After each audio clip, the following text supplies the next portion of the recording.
It's good, Raider Nation. Welcome back into the Silver Black Lounge. Your home for real Raiders talk, strong opinions, and a community that always keeps it honest.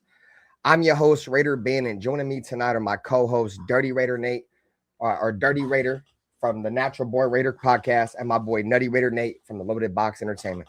We also have a special guest joining us tonight, Ern from Westside Media. We appreciate him pulling up to the lounge and sharing his perspective on everything happening with the Silver and Black. Before we begin, I want to thank everybody who supported our first play-by-play stream of the 2026 season. We finished with nearly 2,000 views and more than 110 likes. That's an incredible start and proves that the Silver and Black Lounge is continuing to grow. Whether you watch the entire game, stop by a few minutes, hit the like button, share the stream, or participate in the chat, we appreciate every single one of you. There's much more to come. If you're watching after the live stream, you can still help the lounge grow. Hit the like button, leave your opinion in the comments, and use YouTube's new hype feature if it's available. Hype in the video helps expose the Silver and Black Lounge to more members of Raider Nation. So don't just watch, help us push this show up the leaderboard. Tonight, we're breaking down everything that stood out in that 27-14 preseason loss to the Arizona Cardinals. The scoreboard wasn't what we wanted, but there were positives. Kirk Cousins opened the game with an impressive touchdown drive. Fernando Mendoza showed poise and promise. Jack Bech found the end zone, and Mike Washington Jr. delivered the biggest run of the night. We also have some serious questions to answer. How concerned are we about Arizona completing their first 16 passes? Did Mendoza do enough to move ahead of Kirk Cousins? Who raised their stock, and who needs a big response against Houston? Before we get into the discussion, tonight's show is sponsored by MMOEXP, your destination for in-game currency across your favorite sports and online games. Use promo code The Lounge at checkout to save an extra 8% off on your purchase. You'll find our official MMOEXP referral link in the description. And every purchase through that link helps support the Silver and Black Lounge. Make sure you hit that like button, subscribe if you're new, and tell us in the chat where you're representing Raider Nation from tonight. Hey, members, throw out them badges and them emojis in the chat. If off season is over, Raiders football is back. Raider Ben, Dirty, Nutty Raider Nate, and our special guest, Ern, are in the building. And we have plenty to discuss. One nation, one family, one lounge. Let's get it. For the cheapest and safest Madden 27 coins and coins across all video games, check out MMOEXP.com. Use code The Lounge for 8% off. Thank you, MMOEXP, for sponsoring today's stream.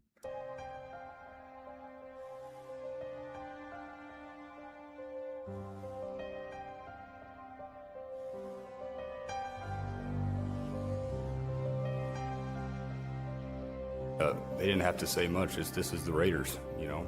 This is one of the most historic, franchises in the NFL with a great history that I want to be a part of. I want to be a part of furthering that history.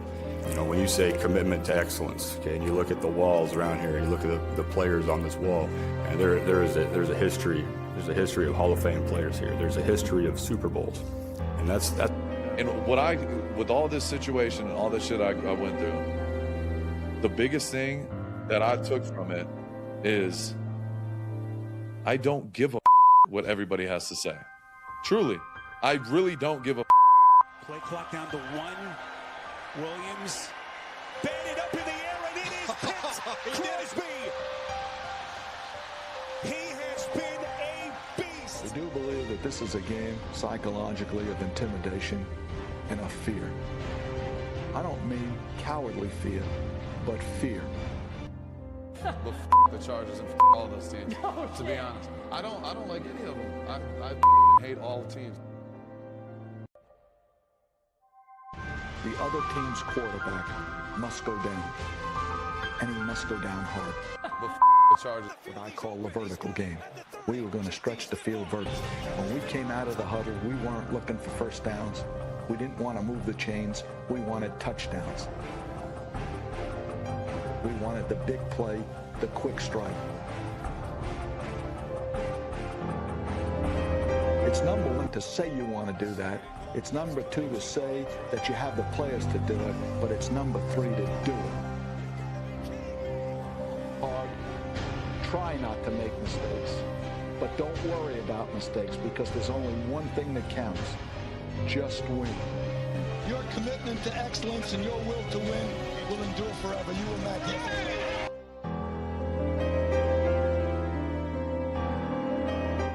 Yo, What is going on, Raider Nation? Welcome to the Silver and Black Lounge. I'm your host, Raider Ben. We appreciate every single one of y'all taking some time out of your night on a Friday night to pull up a chair in the lounge, and make sure you guys are smashing that like button as you guys pull up a chair in the lounge. Once again, we appreciate every single one of you guys pulling up, man. Welcome to your every single day Raider content all throughout the NFL season to cover your and our Las Vegas Raiders, man. My brother, Nutty Raider Nate, up here with us tonight, man. We're going to have Dirty. Dirty going to pull up a little bit late. He got some shit he got to take care of. We're going to have Ern with us. We're going to cover a couple of things, bro. But before we get into the chat, what's good with my brother, Nutty Raider Nate, you son of a bitch. You son of a bitch. We in this bitch smoking Reginald. Fuck you mean? By the bong load. What's up with you, my brother? What's cracking? Let me cam up. Hold on. Let me fix my face. What's cracking? What's happening? What's happening? Hey, salute everybody. Chat, Raider Nation, what's good? We back. It's Friday. You ain't got no job. You ain't got shit to do. We gonna get tired today. Got your ass fired for still. You got fired on the day off. for trying to build a clubhouse. Hey, shout out chat. We appreciate you guys, bro. So I got some notes from the game that I took down. How we're gonna do this show tonight is we are going to be. Yeah, I fixed it, Nate. Tonight, how we're gonna do this show is I'm just gonna go over some of the notes I had, and then we will get into the box score, and we'll just break down overall position by position how we felt about the game last night. But before I do that, we will just get into that really quick. Rapid fire, Nutty Raider Nate, what's your quick overall just thoughts of the game last night? Disappointed. It's an L. An L's an L, right? But I saw improvement all around with coaching, at least on the offensive side. Let me be clear. I was surely pleased with what I saw on offense. As far as offensive line and the blocking went, I saw some good stuff. Saw some stuff that still needs to be worked out, and some kinks and some wrinkles that could be improved for sure. But yeah, I'm definitely pleased with the offensive side. Defensive side, the Energizer Bunny was missing, so I'll just chalk it up to that. He's the heartbeat of that defense. So, whether yeah. So this is also for you guys. Chat, chime in the chat. How'd you guys just quick fire? How'd you guys overall just feel about the game? Offensively, I liked what I saw from Mendoza. I liked his poise in the pocket. I liked his footwork. His footwork looked okay. In the times where he got in there and single back, I liked a lot of that shit, bro, because when they were doing a lot of that play action shit, he was doing a great job of like hiding the ball from the defense, and like they really didn't know. Nice tight window throws by Mendoza. Yeah. I seen a little bit of panic there. Maybe I think it was like his first snap. It looked like he panicked and felt the rush before it got there. That one pass to Jack Besh, I felt was like that, even though Jack Besh caught it. And shout out to Jack Besh. It's another one of my quick shout outs from the game is Jack Besh. He went out there and proved me wrong, and I want to be wrong. And that's how you earn trust with your quarterback too. You up there and get that shit, and he's gonna look for you on third down later. Third down, and that's all he did, bro. Is Jack Besh has caught nothing but third down passes, bro. Yep. Again, and that's what I said. Like we were tough on him. We were tough on him, but I was like, he was putting up numbers on third down. That was his bread and butter. All right, Nate. So I think I know what's wrong with your mic, bro. You just got to turn your gain down. So on that knob on the bottom of your mic right there, you need to like turn it down a little bit. It's still going? Yeah, because I turned your audio down, but it's not your audio. It's just your fucking like that into the mic. My bad. That's better now. You turned your gain down. That's a lot better. It's good. Yeah, it's better now. Yeah, it wasn't that you were super loud. It's just that the gain. I could tell your gain was probably like on fucking on 100, bro. No, I had it down like halfway. Now it's at the bottom. Yeah, that's But better. At the bottom, it's better. I leave my shit like closer to the bottom. Okay. You good, man? Yeah. Sounds a lot better, bro. So shout out to the chat, bro. We're gonna get over some notes, but first and foremost, man, welcome to the lounge. Welcome to the Loaded Box Entertainment. Welcome to the Natural Born Raider podcast, man. I'm your host, Raider Ben. And then obviously we got the host of the Loaded Box with my boy Nutty Raider Nate, and Dirty will be with us shortly. Shout out to Bruce Willis. Shout out to Raider Dangerfield, man. Appreciate all the new members, man, that joined the membership program yesterday, man. Shout out to you guys. I did give away 10 members on that play-by-play stream yesterday, guys. We're like 5 members away from 60 members. And like I said, guys, if we hit 60 members before the end of August, I'm giving away 3 NFL jerseys. So if you guys want to be joining the membership program in the lounge right now between August 31st, 99 cents, man. Shout out to my boy Jeff. My boy Jeff said he about to be in Vegas in 24 days. Been a member of the channel for 15 months. Thanks, Jeff. Appreciate you, bro. Raider Nation for life in here. Jason Marshall in here. Thanks for the jewels, Jay Money. He's got me with the clutch with the 30 jewels. My boy Jay Money. Shout out to 209. My brother, always a pleasure. Modfather NorCal Raider Jesse in here. Hey, shout out to Nutty Raider Nate for mentioning the Tom Brady slap, bro. Because when he did it, Nate Raider's like, you got to add that to the intro. I'm like, all right, bro, say less. You feel me? We threw that shit in there, man. But yeah, it's came out all right, man. SoCal South, what's good with you, bro?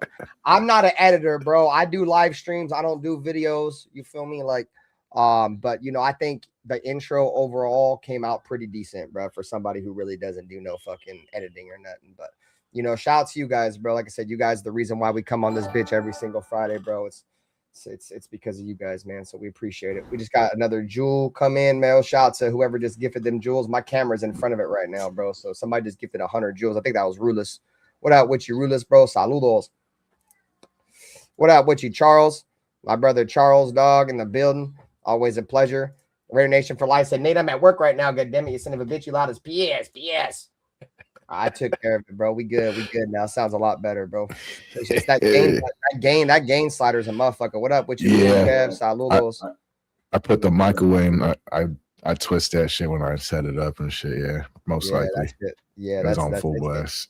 Yeah, that bitch. I said it wasn't really the loud, like you were loud for sure, but it was like the that shit. Yeah. You know what I'm saying? Like it was the deaf. I mean, not the deaf, but like the bass. You had hella bass in your voice, like somebody was slapping 2 15s in the back of your throat. Pause. You know what I'm saying? Pause. Yeah. Pause. Jeff said the reverb was bad. Yeah, his shit was my bad, guys. My bad. Jesse said, I'm excited for the offense. I'm a little concerned for our defense, but it's all new coaches. They're going to need a couple games to get on the same page. Yeah, bro. And the Cardinals had already played a game, bro. You feel me? They had already played a game. They already had a little bit of fucking time on the field. That was the Raiders' first game. So I don't want to get too much into shit because I'm gonna save a lot of the topics for the show. What up, CPG?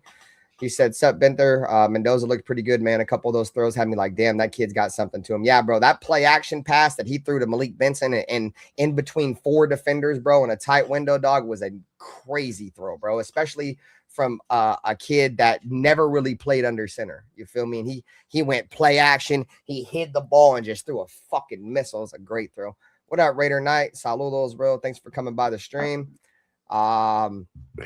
Jeff said, I feel like a proud dad watching Ben really up in your game this year, man. Proud of you, bro. I appreciate you, Jeff. It's just, I've been saying for many years, gang, the lounge got to move a little bit different. You feel me? I got to grow up a little bit and, shout out to everybody, man, that's been a part of it. Boom, boom. And that wasn't Rulus with the jewels. That was Raider Knight. Shout out to Raider Knight with the jewels. Appreciate you, dog. Always a pleasure. Sorry, I was up there in the chat. I want to make sure we get through the chat, bro. Raider Dangerfield said JPJ looked good out there. He was pancaking people, setting walls. That sack he gave up, he had to block 2 players. Do you have any quick thoughts on that, Nutty Raider Nate? Like, were you watching? I'm sure you were watching JPJ a lot last night. Oh yeah. He looked impressive. You're right. He some stuff that everybody got to clean up for sure.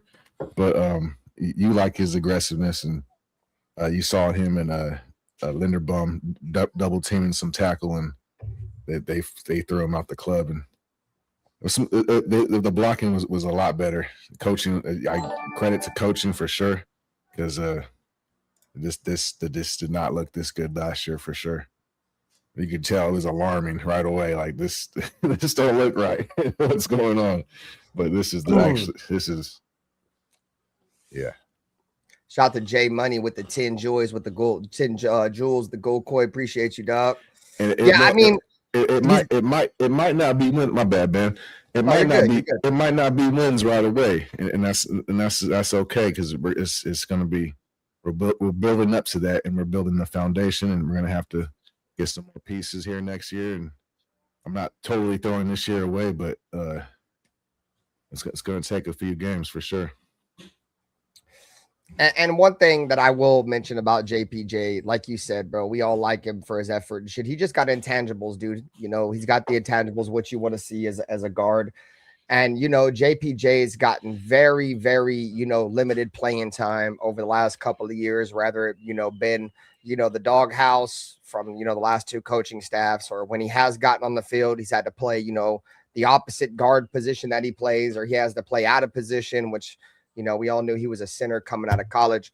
So, you know, at the end of the day, bro, I think JPJ, I think he's going to fit in well in this system. I just thought it was interesting that Caleb Rogers was the backup left guard, but he was competing for the right guard with JPJ. That was a little weird to me, but it is what it is, bro. May the better man win, bro. I think JPJ is going to be able to overcome all that shit. What up, Bueno? He said, Ben with the Kyler Murray legs. Yeah, bro, my legs don't move. Don't ask me to move my legs, gang. Them bitches don't move. I ain't gonna hold you. Charles said, Ben about to take flight this year for sure. Thank you, dude. You guys know, bro, when football season's here is when I lock in, bro. I'm just not an off-season content guy, bro. I love coming on here and just being genuine. And when the Raiders give me something to be genuine about, bro, I can come on here and just be myself. And that's what I pride myself on being, bro. I don't like coming on here and trying to fucking force content. I like to just come on here and be myself. So CPG said Ashton Genty's a hell of a safety blanket for the kids. Shit, talking about Genty, boy, we got to mention Brock Bowers too, boy. Talking about he got Genty and Brock Bowers. He said Ben is crazy legs from Don't Be a Menace type shit. Raider Dangerfield talking about Fernando. He said his footwork from under center was looking good. He was definitely comfortable after that first drive. Yeah, bro, it was nice. It was nice. He said the corporate brand is growing slowly but surely, man. I ain't gonna say I'm going corporate, bro, but you know, sometimes the tides have to turn, bro. I said before, gang, I gotta come on here and be more professional, bro. I gotta, as much like I'm gonna be myself regardless, but I gotta come on here. I feel like I know too much in terms of technology and you know, this streaming shit, like these backdrops, like, bro, I know too much to not take it seriously, bro. You feel me? And I'm just taking it seriously. So you can call it corporate. You feel me? Cool, Kev. It's all right, bro. I love you anyways, dog. But I'm just trying to be more professional, bro. That's all it is. What up, Joely? I've never truly taken YouTube serious, bro. Like, this shit has always really just been on the back burner and like more of a hobby to me, bro. But I'm taking this shit serious now, bro. I have a home and shit to where I have an environment where I can take this shit serious. I'm going to take this shit serious, bro. So we got a special guest in the backstage. God damn it, my brother from the Bay, Maine, my boy, Westside Media. What up with you, Aaron? Uh-oh. Y'all hear me? Yeah, I hear you. What up with you, Y'all bro? hear me? What up, All Eyes? Saludos. Nice to see All Eyes back in the chat, bro. I'm glad to see you here, bro. My brother. CPG said, yeah, Bowers, yeah, for surely, gang. All right, bro. So I got some of the notes from here. Start the game off. Kirk Cousins directed a touchdown on his only series. 5 for 6, 50 yards and a touchdown. 141 passer rating. Michael Mayer finished the drive with a 13-yard touchdown. So that was my top note because it's happened early. What's your guys' overall impressions of Kirk Cousins and the Raiders opening drive? We'll start with Nate, bro. But you guys get your shit in the chat too. Let us know. What was your impressions of that opening drive with Kirk Cousins? Efficient, yeah. His arms, the rumors are true. Those balls kind of floated a little bit, but everything looked efficient. No complaints for me. I like the play calling. I like some of the setups. It was the concepts. It was simple, but effective. And there's some guys open who I still feel like. Thanks, guys, for the Jules Captain point. What about J Money? Could have got some. We left some points on the board for sure, but the first drive, yeah, it was touchdown, and that was without Brock Bowers. So we probably scored like 3 plays before that with Brock Bowers. What up with you, Ern? Been a minute, gang. Nice to see you, bro. Thanks for joining the Silver and Black Lounge. What's good with you, bro? What up, gentlemen? How you doing today?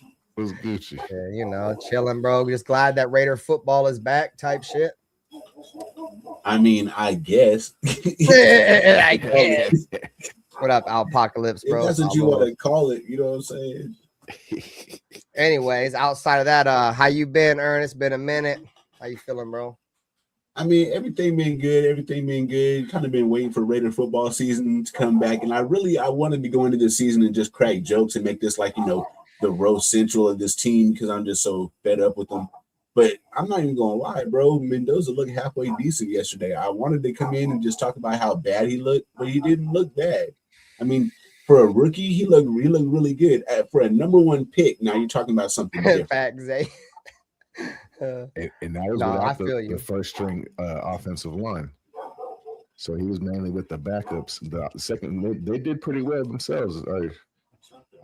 I was impressed overall. So they did cool. Fernando Mendoza was going to be the next thing I was going to talk about. So we were just talking about the overall efficiency in Kirk Cousins' first drive. Ern, what was your thoughts on that? Obviously Kirk Cousins finished 5 for 6, 50 yards and a touchdown, 141 passer rating, and capped it off with a 13-yard touchdown to Michael Mayer. See, now when we was talking about in camp how he looked like trash, you know what I'm saying? I think maybe that was just a decoy, bro. I don't know. But then Kirk Cousins is one of those guys.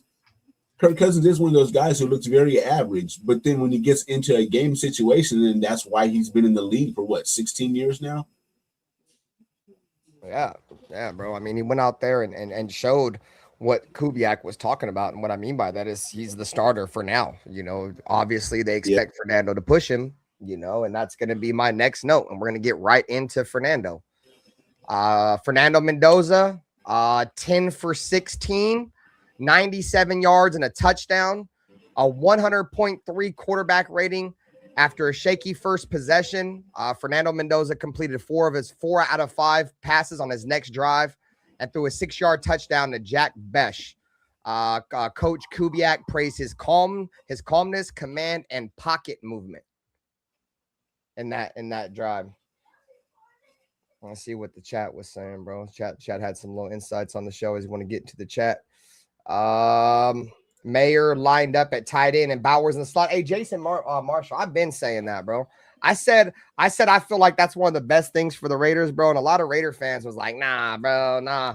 Like, if you look at Brock Bowers, bro, like traditionally he has played in the slot. He played 70% of his snaps in the slot in college. And if you look at the last couple of years in the league, how many times has Brock Bowers truly been lined up at tight end, bro? They've always run like a 4 wide receiver set with him being like the inside receiver. But instead of calling him a slot, they always called him a tight end. So no, bro, that's a great matchup. And I do like what I saw out of Michael Mayer, bro. You feel me? So anyways, what's your thoughts on Fernando Mendoza's debut? Nutty Raider Nate. And let us know in the chat how we feeling, gang, about Fernando Mendoza's. I think he started with the 3 and out. He might have got a couple. Yeah, we went 3 and out on our first drive. Yes. Okay, with Fernando. Okay. It was a little rough, but he looked a little nervous. You mentioned that earlier. But yeah,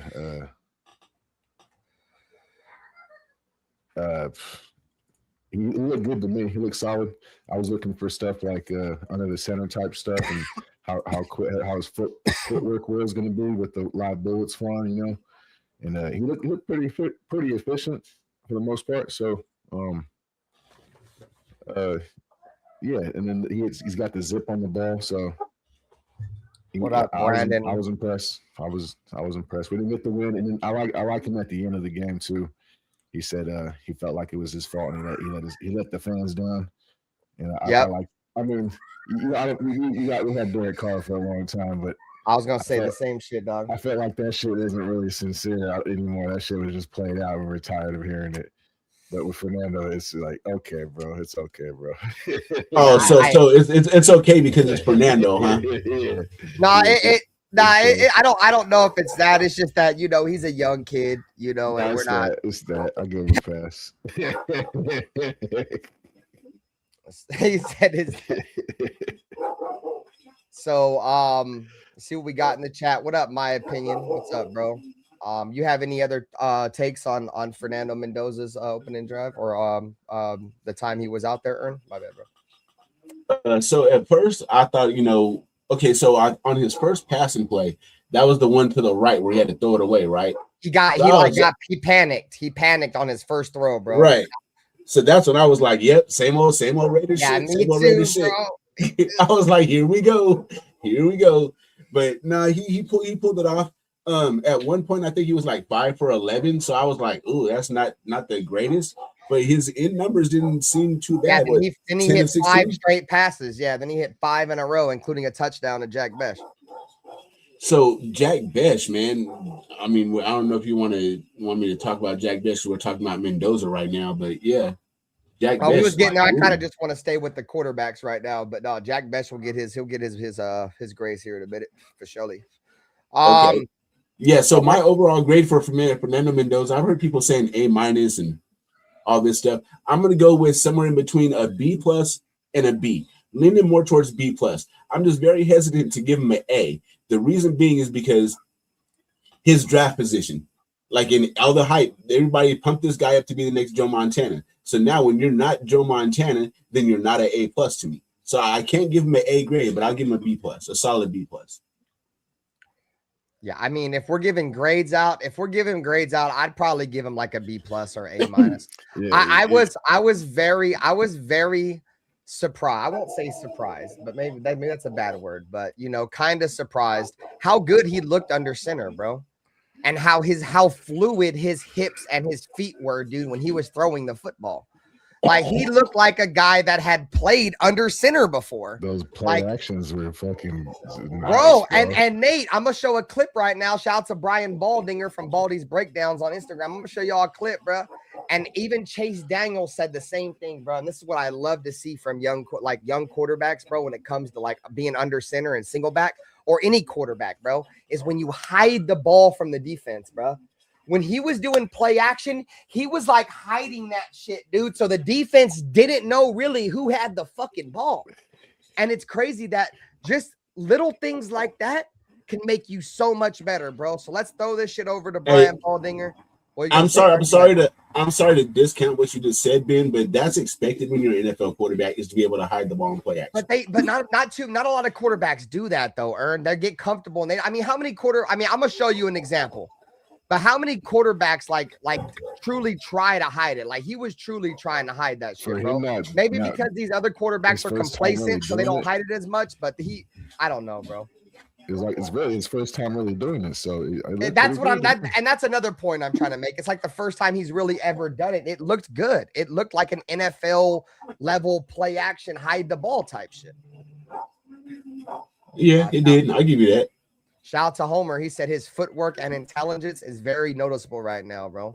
Nah, he looked good, bro. He overcame my expectations, bro. Because like Ern said, on that first throw he made when he got happy feet, I'm like, oh, bro. I was on the play-by-play and I'm like, chat, that don't look good, bro. I was like, right, exactly. I was on the play-by-play and I'm like, bro, that don't look good. All right, so let's throw it over to Brian Baldinger.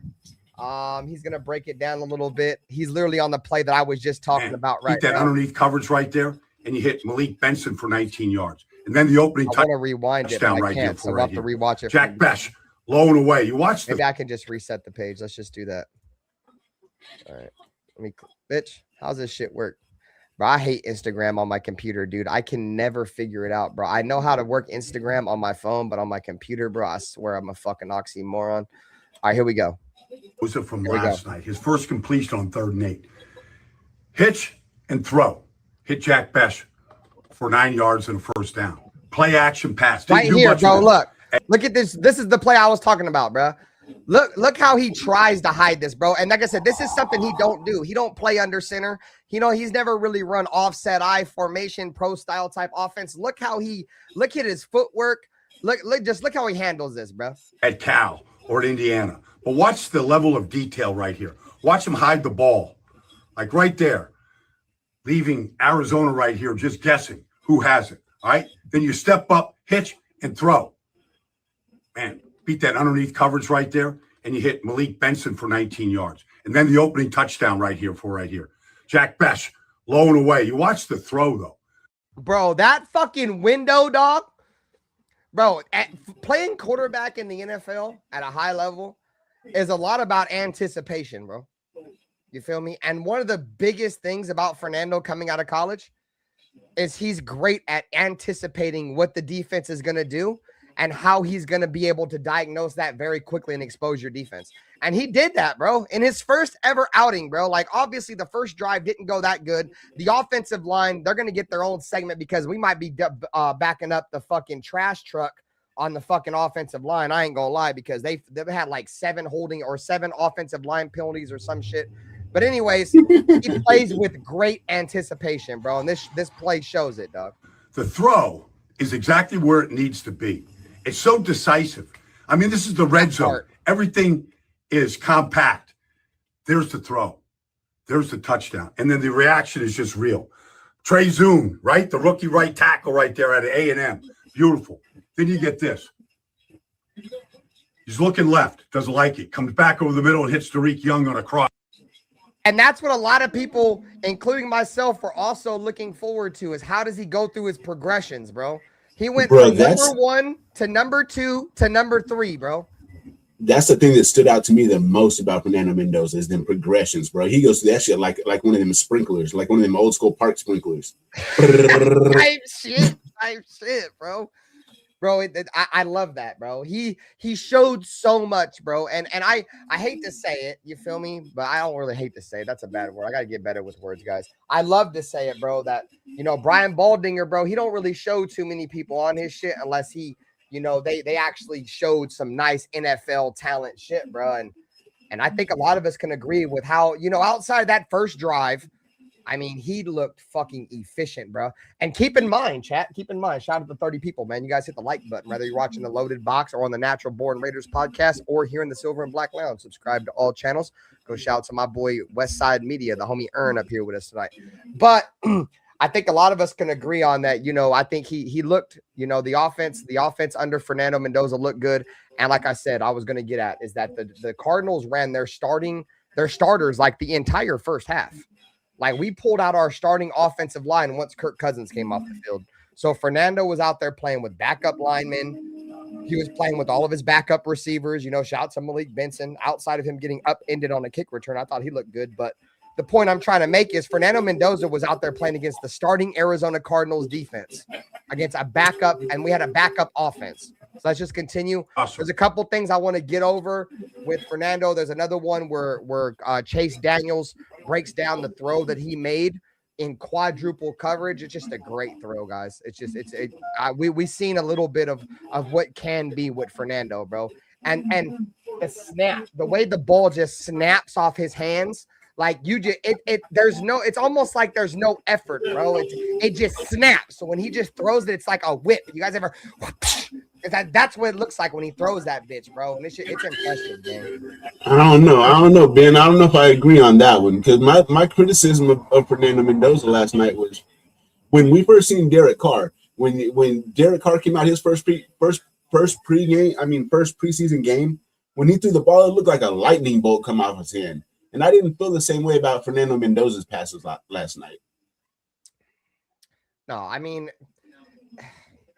I don't know. I don't really want to, because I really don't remember, bro. If I'm being honest, I really don't remember. I know Derek Carr had a good arm, but I definitely know that from what I've seen from Fernando Mendoza so far, he's got a nice arm too. You know what I'm saying? That throw that he had to make to Jack Besh that we just watched, that touchdown throw, bro, he had to sling that bitch in there. That was a dart, for sure. Yeah, and I'm going to show you another one here in a minute, Ern. Just sit tight. What were you going to say, Nate? Carr didn't throw a lot of deep passes his rookie year. We didn't have a lot of deep threats, but it just, I remember him throwing a lot of quick little outs. And in the first preseason game, they was letting them throw to see what he had. I remember. Make this a Derek Carr show. Like, as much as I kind of want to make this a Derek Carr show, can we just move on with this shit? Like, I get it. I get it, bro. I get it. Let's move on though, bro. Picks up a first down. You watch him go through his progressions. Yeah, break it down for us, Baldy. Right here. Little 3-step drop, doesn't like it to the left. All right. But you throw with your feet, right? That's the The motto in this training camp: throw with your feet. Get your feet set, then make the stick throw. Brandon Johnson for a first down. So a lot of things from Mendoza last night. A lot of good things from Mendoza. Fernando Mendoza from last night. All right. So now we're gonna watch. Now we're gonna watch the Chase Daniel breakdown. This is where you're really gonna see that throw that we had talked about earlier, where he had the play action shit, where he had to zip it in there. You're really gonna see it because Chase Daniel is gonna show you from an all 22 here, where that play was in between 4 defenders, bro. So here it is. Shout out to Chase Daniel on Instagram, former NFL quarterback. Guys, this is just too good not to show. This is the third drive for Fernando Mendoza. He's under center in 21 personnel, 2 backs, 1 tight end, tight formation. I don't think he's ever done this in his entire life. Jet sweep motion, so it's on the move. You're going to have 19 come up, find a hole at 18 yards, and this guy's just going to run out through, and you're going to have this guy in a flat. But I want you to watch Fernando. We'll run it one time through to just see it. The accuracy and the rhythm on this throw. So look, bro, look how many people are in here, bro. So look, there's 1, 2, 3, 4 defenders in this shit, bro.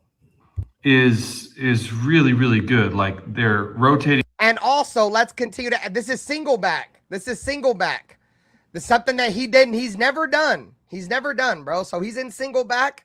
You feel me? With the 2 running backs and the 1 tight end under center, which is something he don't do.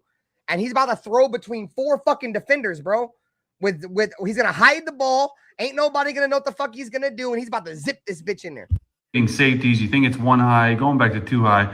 Look, the play fake, right? You get the suck up from the backers right there. And at the top of the drop, I mean, there's a huge hole right here, but it's 1, 2, 3, 4, between 4 defenders. So you got to find that hole between 4 defenders, and you're throwing this on the move, on the money. Like, to me, it is really good. Let's see if I can get it from this back view. I love it. Like, it's show the ball right there, get the play fake and the backers up. You have really good play action fake, and then you're throwing this ball. The ball is right there. If you throw it where the receiver is, this dude's going to pick it off. So you got to throw it where he ain't. And it's exactly what he does right here. I love it. Let's see this other end zone view. This might be better too. Just sort of. Hey, bro, it's a fact. You see how close that guy was, bro? And that goes back to what I was saying about anticipation. You feel me? If he threw that ball where fucking Malik Benson was at the time, that was a pick, bro. But he anticipated, bro. He knew his receiver was going to keep running. Hey, Ben. What up? Let's keep it real, bro. That was a great pass, but there was a lot of luck in that as well, bro. Like, if you're going to have your quarterback making that pass throughout the season, like, I would say, like 40% of the time, that's going to be picked. I mean, I don't want to. I can't really predict the future, but I don't think the Raiders are going to rely on that a ton, though. Like the Raiders were like on 3rd down when he had to make that throw, 2nd down and long. Like I agree, but at the same time, luck has a lot to do with football. You know what I'm saying? Like sometimes motherfuckers get lucky, and that's how they win. I don't know if that was a lucky ball. We'll have to continue to see how Fernando Mendoza's career develops, and if you know. He starts throwing picks on that ball, because if he don't start throwing picks on that football, I think that's then it's not a problem, right? Exactly, bro. But he made that throw, and that's an NFL level throw, and that's an NFL level throw in between 4 defenders, especially impressive because it's coming from a guy who doesn't fucking do this. What he just did, he doesn't do. He doesn't play action and hide balls and whip his head around and, you know. What was Mendoza? What'd they say? Mendoza can only throw fucking back shoulder throws. That's all he can do. Mendoza threw like 2 back shoulder throws in that game, and I don't think neither one of them hit. And that motherfucker was scoring throws he scored his only touchdown, bro. And looked impressive outside of having to do that shit, bro. He didn't have to throw back shoulder throws. This wasn't one of them. He threw across the middle of the field a lot in this game, including the touchdown was across the middle of the field. Look, I never said it. I think Mendoza has all the tools and can make all the throws and everything. My biggest criticism, my biggest worry is I think we spent a lot of draft capital to draft somebody that only had 1 good season. And the last time we did that was Jarmarcus Russell, and that's what really worries me. Well, he didn't really have one good season, Ern. Like if you look at his numbers, he had over a 70% completion percentage over his entire college career, and he also held a 2 to 2.5 touchdown to interception ratio. So he was already accurate. That's good and everything, but you know what did they say about Derek? Fuck the numbers. Like, does he win? But So we can't keep Mendoza had one good season. This dude's played one game. The reason for the Derek Carr thing is it's the recency thing. That's the last quarterback that we had, so it's the last franchise quarterback we had, so it's the only comparison that we have to make. At the same time, Ern, I think we will all agree with this as a fan base, whether you love Derek or hate Derek, bro. Derek Carr was at one point a borderline great quarterback. I don't know what none of us know what happened post injury. I think everybody is willing to give him the benefit of the doubt that, you know, the coaching staff was shit. We kept having turnover. We get that. But at the team stopped prioritizing offensive line. That's what happened. But at the end of the day, we gotta hope that this team invests more in you know, the quarterback than we did with Derek. And I'm not saying that we didn't invest in Derek. We did invest in Derek. Damn sure better. This is a number 1 pick. This ain't no second round pick.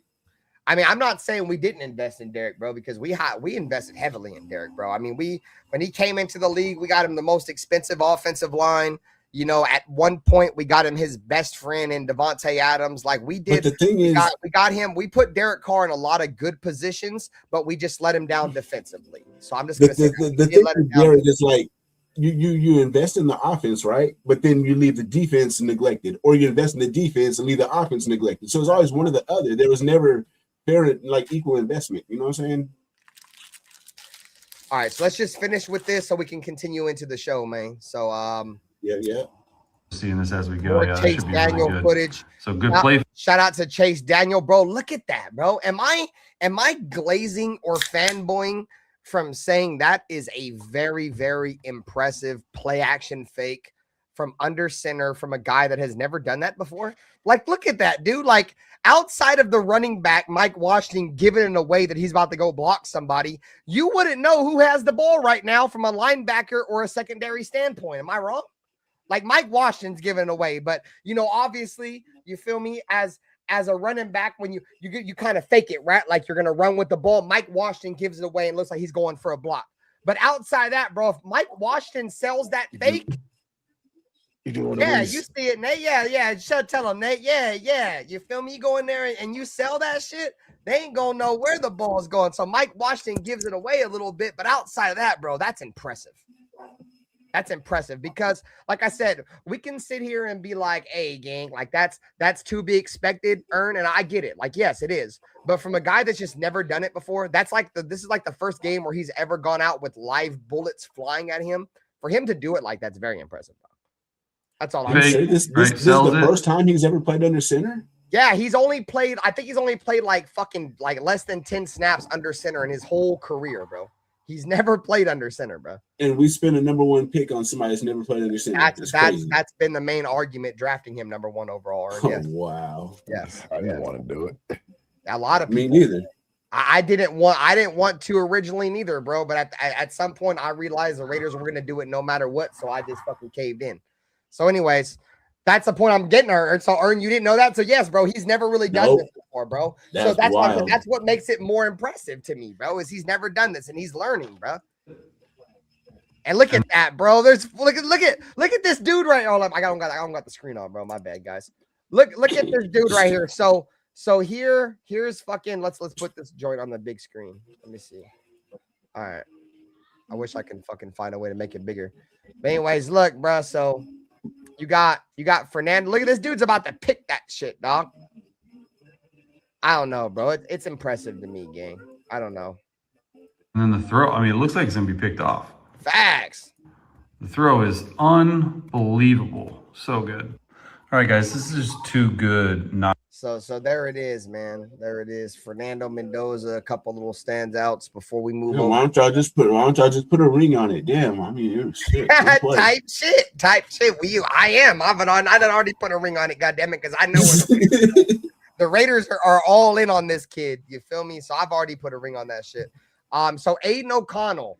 So we're gonna go back over. Let me see. We talked about Mendoza said he felt like he left his teammates down. Shout out to the 30 people that are still watching in the chat. Whether you're watching on the Natural Born Raiders podcast, you watch it in the Loaded Box with Nutty Raider Nate, or you're over here in the Silver and Black Lounge with Raider Ben, man. Make sure you guys pull up a chair in the lounge and smash that like button. Shout out to homie Ern from Westside Media. You guys go check him out. So we talked about Fernando Mendoza said he felt like he left his teammates down, specifically identifying timing and anticipation as at areas requiring improvement. It was self-criticism, and it wasn't Kubiak criticizing him. So I think, he did come out in the presser and say that, he needs to be more anticipatory with his throws. And, like Nate said earlier, bro, super humble guy, dude. He came out and said he felt like he let his teammates down. So, it is what it is. So let's get Aiden O'Connell. Shout out to Raider Rich for pulling up. Aiden O'Connell, 4 for 13, 85 yards, no touchdowns. He had a 55% quarterback rating. His 41-yard completion to E.J. Williams was half of his passing yardage, bro. So what's our overall thoughts of Aiden O'Connell? Totally misleading numbers, bro. And I'm not even the Aiden O'Connell fan. I've always hated the guy because they gave him number 4 in the Derek Carr thing. But I've never even liked Aiden O'Connell. But from what I seen last night, bro, our third, whatever receivers he was playing with, they don't even need to be in the NFL because he was hitting them receivers where they needed to be hit. They was just dropping the ball. Unacceptable, bro. That's all on them. They made him look horrible, and he actually looked pretty good last night. I ain't gonna lie. If you're just judging what he did, not counting if the ball is actually caught, because a lot of again, let me reiterate, a lot of those balls hit the receivers right in the hands. They just dropped them. Yeah, I saw a lot of the same, Ern. Yeah, it's unfortunate. We'll see more of Aiden O'Connell for sure this preseason. I think we're done with the Kirk Cousins. At least, I'd say probably at least until the last game. You might see another series from Cousins. Yeah, I think this next game is going to feature more Mendoza and AOC for sure. And we're about to see the Fernando Mendoza show in this next preseason game, bro. It might be Fernando Mendoza for 3 quarters and Aiden for 1. And then we might see just Aiden O'Connell and fucking that other rookie undrafted free agent quarterback that last preseason game for the majority of that last game. Hey, real quick before we move on from the quarterbacks. No, you good. What up? Before we move on from quarterbacks, did anybody catch when they last night on the game when they showed pictures of all the Raiders quarterback room? They showed Kirk Cousins smiling, and then Fernando Mendoza super cheesing. Hey, what's up, Dirty? And then the new dude, he was cheesing. And then Aiden O'Connell was just looking like, I was like, yeah, he's been here for a minute. Yeah, facts. Dirty. What up? Shit, ain't shit. We was just talking, but we was just getting ready to move on from the quarterback position. We showed a couple little clips of Aiden O'Connell, or not Aiden O'Connell, but Fernando Mendoza. So let's just throw it to you real quick, bro. Kirk Cousins directed a touchdown drive on his only series, 5 of 6 completions, 50 yards and a touchdown, 141 passer rating. Michael Mayer finished the drive with a 13-yard touchdown. Cousins was not sacked or pressured. I watched the game. Yeah, no, I just want to I get your takes, God damn it, before we move on. All right, well, fuck it, we moving on. God damn. Honestly, and I've been listening. That's the other thing I've been watching. Oh, okay. Yeah, I've been watching too. I'm not gonna watch my own goddamn show. Just gonna sit and be like, oh, my show's on, but I'm not gonna fucking turn it on. I gotta ask you a question, bro. I want to make sure when you come in here talking, motherfuckers know what we talking about. Yeah, Kirk Cousins actually looked really well yesterday. I was actually more impressed with Kirk Cousins than I was with Fernando. I heard what you guys had to say about Fernando. I am going to be easy on him, but at the same time, I am going to tell you the truth. I'm not going to sugarcoat it. This motherfucker needs work. That's a number 1 overall pick, bro. This motherfucker needs work, bro. I'm sorry. It's the truth. He's not ready. He's not. And I can see why they want to go with Kirk Cousins. He's not ready. That's not to say he can't get ready. You know what I mean? It's not to say he can't get ready. I did see some things that I liked from him. You know what I mean? But if I'm being honest, I'm very okay with going with Kirk Cousins right now because I do not want to throw this kid into the fire like that because he is not ready. Yeah, that sack he took was I blame it more on him. He held the ball for too long. And it was also against second stringers too. So you imagine if starters come in, is there going to be a big difference? Smack the shit out of him. He gonna smack that shit out of him. You know what I mean? So Kirk looked cool, calm, and collective yesterday. Fernando looked shook. He calmed down, but when he originally got out there, he looked shook.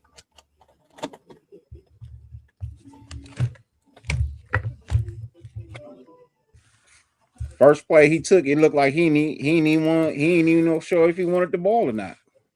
You talking about the pass or the handoff to the running back?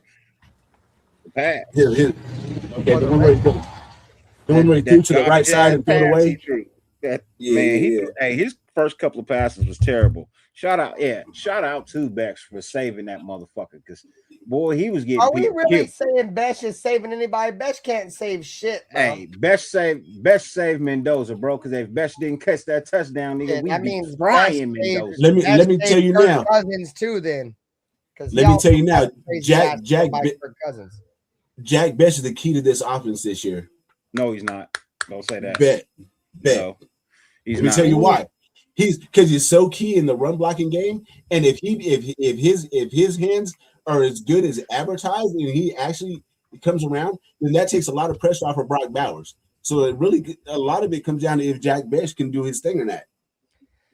Because he affects so many different areas of the game.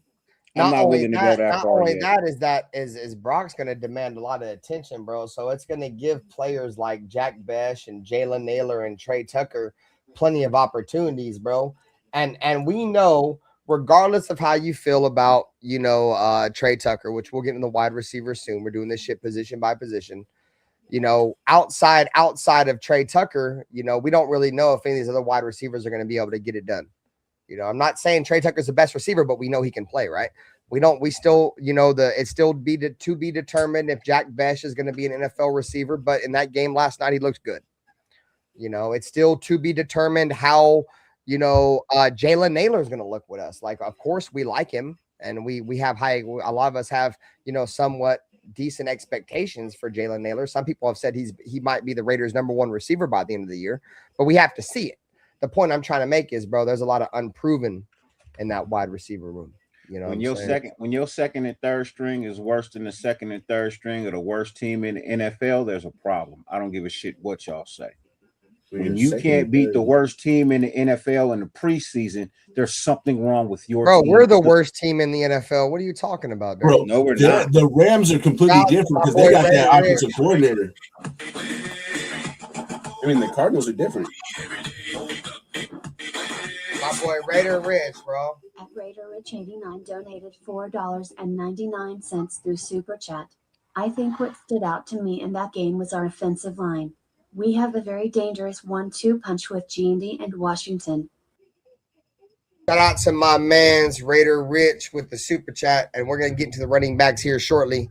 But yeah, man, the 1-2 punch between Mike Washington and Ashton Genty looks serious. We're gonna get to that shortly, Raider Rich. Thanks. Dude. I'm okay with Kirk Cousins running until Mendoza is actually ready, bro. That's not to say Mendoza can't be ready and can't be good. I never said that. I just said from what I saw last night, I would rather run with Kirk Cousins right now. I feel you. Mendoza just not. It just ain't there. Work. No, he needs work. I don't think anybody's going to discredit you for that. I think a lot of us know that he needs work. But the one thing I think a lot of us will tell you, Dirty, I think you may be able to agree with this or not, is he looked decent for somebody that never really played in a true pro style offense the way he did under Kirk Cousins. I mean, not Kirk Cousins, but Clint Kubiak's first game. He looked decent. He looked like he was okay. comfortable. He looked okay. Decent is under okay. Decent is under okay. He looked that's all I'm asking for. Yeah, I think a lot of us, but he looked okay, and that's all we're asking for, though, right? I won't say decent. I'm not saying decent. That's implies an average. I think he looked above average. No, he didn't look above average. But even if he looked average or above average, bro. No. If he looked average or above average, he's still a young quarterback, bro. That we a lot of us think he's gonna sit this year. And if he looks average or above average as a rookie in his first fucking game, that means the future is bright, no? He looked average to slightly above average. Vervencio, I'm gonna just tell you that right now. Learn on the field is bad coaching. In the NFL, that's bad coaching. Learning on the field, Pop Warner High School, that's different. Learning on the field, NFL, that's bad coaching. When you're the number 1 overall pick, you're not expected to be learning, bro. You're supposed to be NFL ready. Yeah, I hear you, but he's out there with the backups and guys who aren't going to be on the team this year. And that's not true. Some of them dudes gonna be on the team. Yes, some of them, yeah, but like I'm sorry, he took snaps from Tyler Lindenbaum. You can't tell me he didn't. Yeah, he started off, and then it just throws off the rhythm of the whole game. So you're taking snaps from different players, and they haven't really worked together too. That's another thing. It's yeah. Just let Mendoza sit and develop. That's all you got to do. Just let him sit and develop. I'm not trying to rush him. I would not throw him out there week 1, bro. If he's not ready, I hear a lot of fans screaming after last night, oh, he's ready to play now. No, he's fucking not. What are you talking about? Game recognized game. I keep telling you, bro. You say a whole lot of shit, but my main thing is because we trying to turn a new leaf over around here, bro. You're gonna either keep getting banned or I'm gonna throw out a challenge. I'm gonna issue you a challenge to see me in person at the LA game. Give me your 2 choices. Hey, game recognized game, bro. I think he follows my page, bro. I don't know if he follows me too. I know who he is. Just chill, bro. Hey, so game recognized game, bro. Dirty's like my brother, you know what I'm saying? And I'm like the biggest troll in Raider Nation. If that's what you want to do, let me know. I honestly feel like he just be saying shit to get a reaction out of Dirty. He do, but I'm not in the mood for it, bro. I'm not in the mood for it, bro. Like I'm just not in the mood for it. Yesterday I had to bury a friend yesterday, and tomorrow my birthday barbecue. There's no need to explain to somebody you don't know, Dirty. No reason to get into that, bro. You're good, bro. Well, just don't tell nobody shit. What up, JT? Saludos, bro. I appreciate you for pulling up to the stream, gang. All right, bro. So before we move over to the running backs, bro, you feel me? Because tonight is a night of celebration, goddammit, because Raider Ben got a fucking sponsor. And they was like, hey, Raider Ben does Madden content. Madden's decent he's decent at Madden. So they about to give motherfuckers a discount code. So before we get over to the running back position, shout out to EXP with the motherfucking sponsor game. For the cheapest and safest Madden 27 coins and coins across all video games, check out MMOEXP.com. Use code The Lounge for 8% off. Thank you, MMOEXP, for sponsoring today's stream. The MMOEXP, man, the sponsor of the stream. All right, guys. So shout out to everybody in here, bro. We got like 50 people in here across all fucking platforms. Whether you're watching in the box, the loaded box with Nutty Raider Nate, or you're over there in the Natural Born Raider podcast with my boy Dirty, or if you're over here in the lounge at Raider Ben. And if you ain't already, man, check out Westside Media on YouTube, bro. It's my brother Ern. He up here chilling with us tonight. But we got the running backs. So I got my notes on the running backs. Let me scroll up just a little bit. Scroll up. So Mike Washington Jr. He led Las Vegas with 63 yards on 6 carries, including a 53-yard run. It was the Raiders' longest preseason run since 2017. Ashton Jeanty also added 16 yards on 3 carries. Overall thoughts on the running backs. We'll throw it to Dirty, bro. Beast. I'm gonna just say that, bro. They beast, bro. You know what I mean? Put something on the grill and let them boys eat, man. You know, put something on the grill, let them boys eat. They beast. I told y'all they're gonna run the ball more than they're gonna pass the ball this year. And shout out to House Junkies. I meant that. You know what I mean? The running backs are beasts, bro. They're both stellar running backs. They're both hard to bring down. Both got field vision. Both got hands. Like, I don't know, bro. Like I feel like if we didn't have Brock Bowers, it would be all running.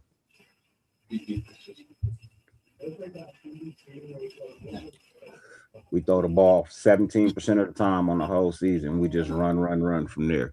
No doxing all fucking circus, you son of a bitch. God damn it, no doxing. That's true.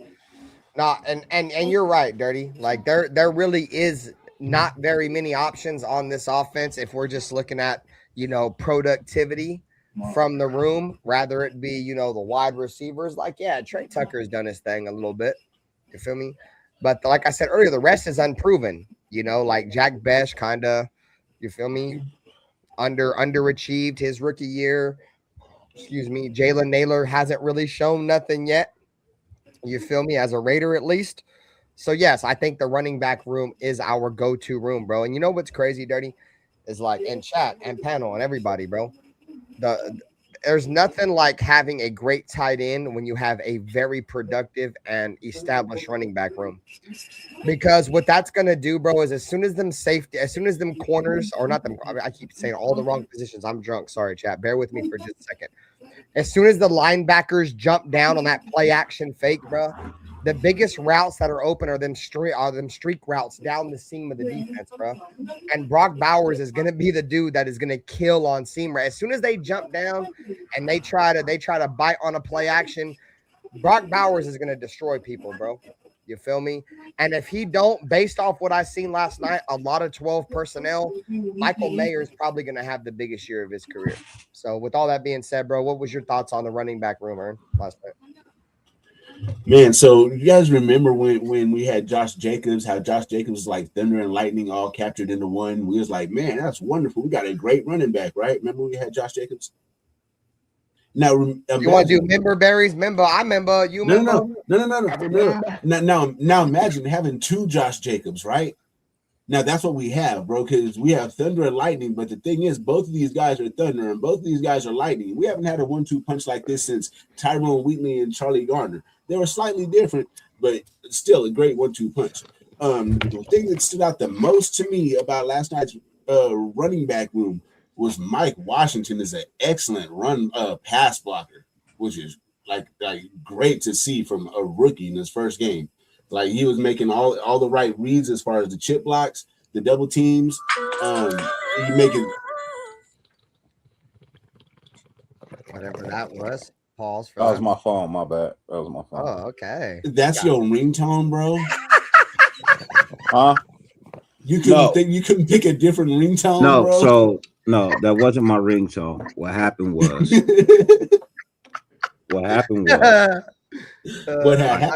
See, I came across this artist, this singing artist, earlier on Facebook.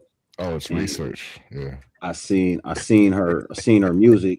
I liked it, and then I found it on YouTube. So I hit her up and told her, I just found your shit on YouTube. It's fire. I downloaded it. You know what I mean? Much appreciated for real music. And then she just hit me back. So when I opened it up, it went straight to the film. Her video. Okay. So, yeah. I was like, bro, that's your ringtone, bro? No, it's not my ringtone, bro. It's not my ringtone. I don't have ringtones. Anyways, you call and say hello, Moto. Let's stay on topic, man. Anyways, who hasn't? Did you finish your takes on the running back? The thing that again, let me reiterate. The thing that stood out to me the most about our running back room was Mike Washington's an excellent pass blocker. Aside from his run block, his actual running of the ball. Yeah, that's pretty good. Dylan Lobby looked halfway decent. He surprised me a little bit. He looked like he had a little bit of pep in his step. Yeah. Next. Go ahead, Nate. Go ahead, Nate. What's your thoughts on the running back room? Very good. Hey, shout out to Raiders C-Dub with the 2 jewels. Shout out to my man. Bro, Nate, you got to get top shelf, bro. It don't make you choke like that. Nah, you only know you're smoking gas if you're choking, gang. I ain't gonna lie. No, you know you're smoking ass if you choking, bro. No, no. Everybody smoke different, nigga. Everybody smoke different, bro. Hell no. Choking is a Out to natural C reaction to Dubs. how much smoke you Saludos. take in. It ain't got nothing to do with the Yes. herb. It Hey, got and everything to do with Connor you take in. Hayward did look good. I don't want to discredit anything he did. Nutty Raider Nate, bro, your thoughts on the running back room? The running game looked decent. I mean, for the most part, I mean, we saw Genty run 4 plays total. 4 running plays, 4 attempts. But Washington's a stud. You like that. You like what you see with that.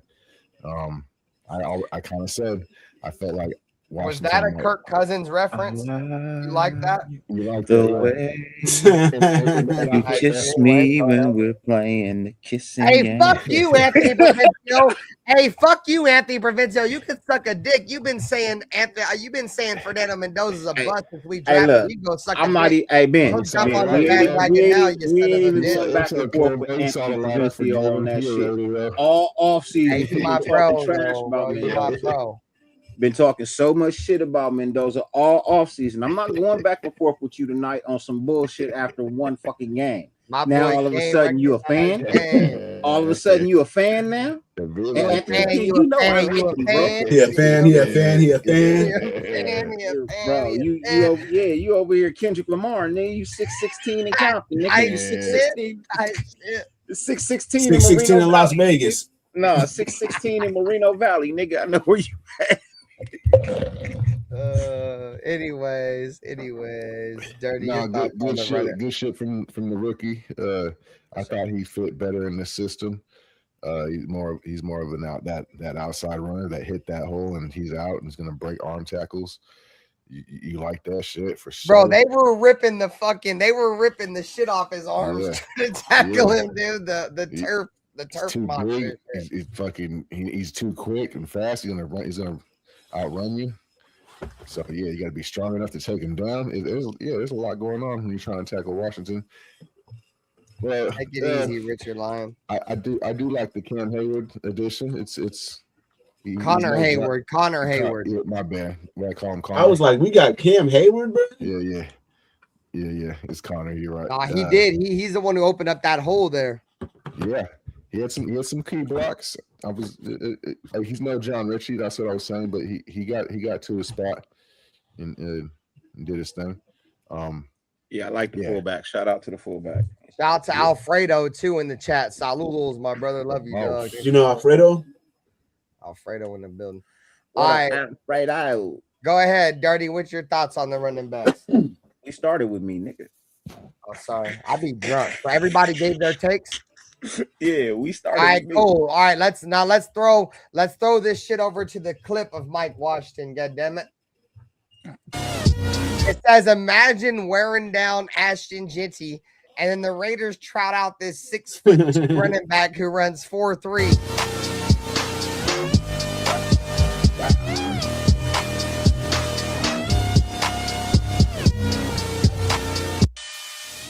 You like the effort too, the blocking. Bro, look at the block. That part, bro. Look at the block, bro. Look at the block, bro. Hey, JT, you can come up here and give your take. I got time tonight, bro. Y'all want to pull? Bro, look at the agility of this kid, bro. He's 6'2" and moves. He moves like Jalen Richard at 6'2", bro. Like like Jalen Richard, I feel like can run, but his vision was terrible. You know what I'm saying? This dude's got the moves of Richard, but at like 6'2". So one more time. Let's just show it one more time. I want to focus on the block. Let's just focus on the block, chat. All right, here we go. Look at the block right here. One mano e mano, Connor Hayward or Cam Hayward, if you want to listen to Nutty Raider niggas. He called him Cam Hayward. You son of a bitch. Anyway, here it is.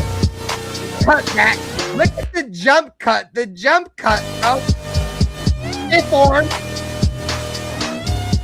Stiff arm would have helped block. Nasty work, man. Shout out to Mike Washington. So you heard of Debbie Downer, right? You heard of Debbie Downers, right? I'm about to be Dirty Downer, bro. I'm about to be the Dirty Downer, nigga. It's a beautiful play. It's a beautiful play. And he may have 4.33 speed. You know what I mean? He may have 4.33 speed. But here's the problem.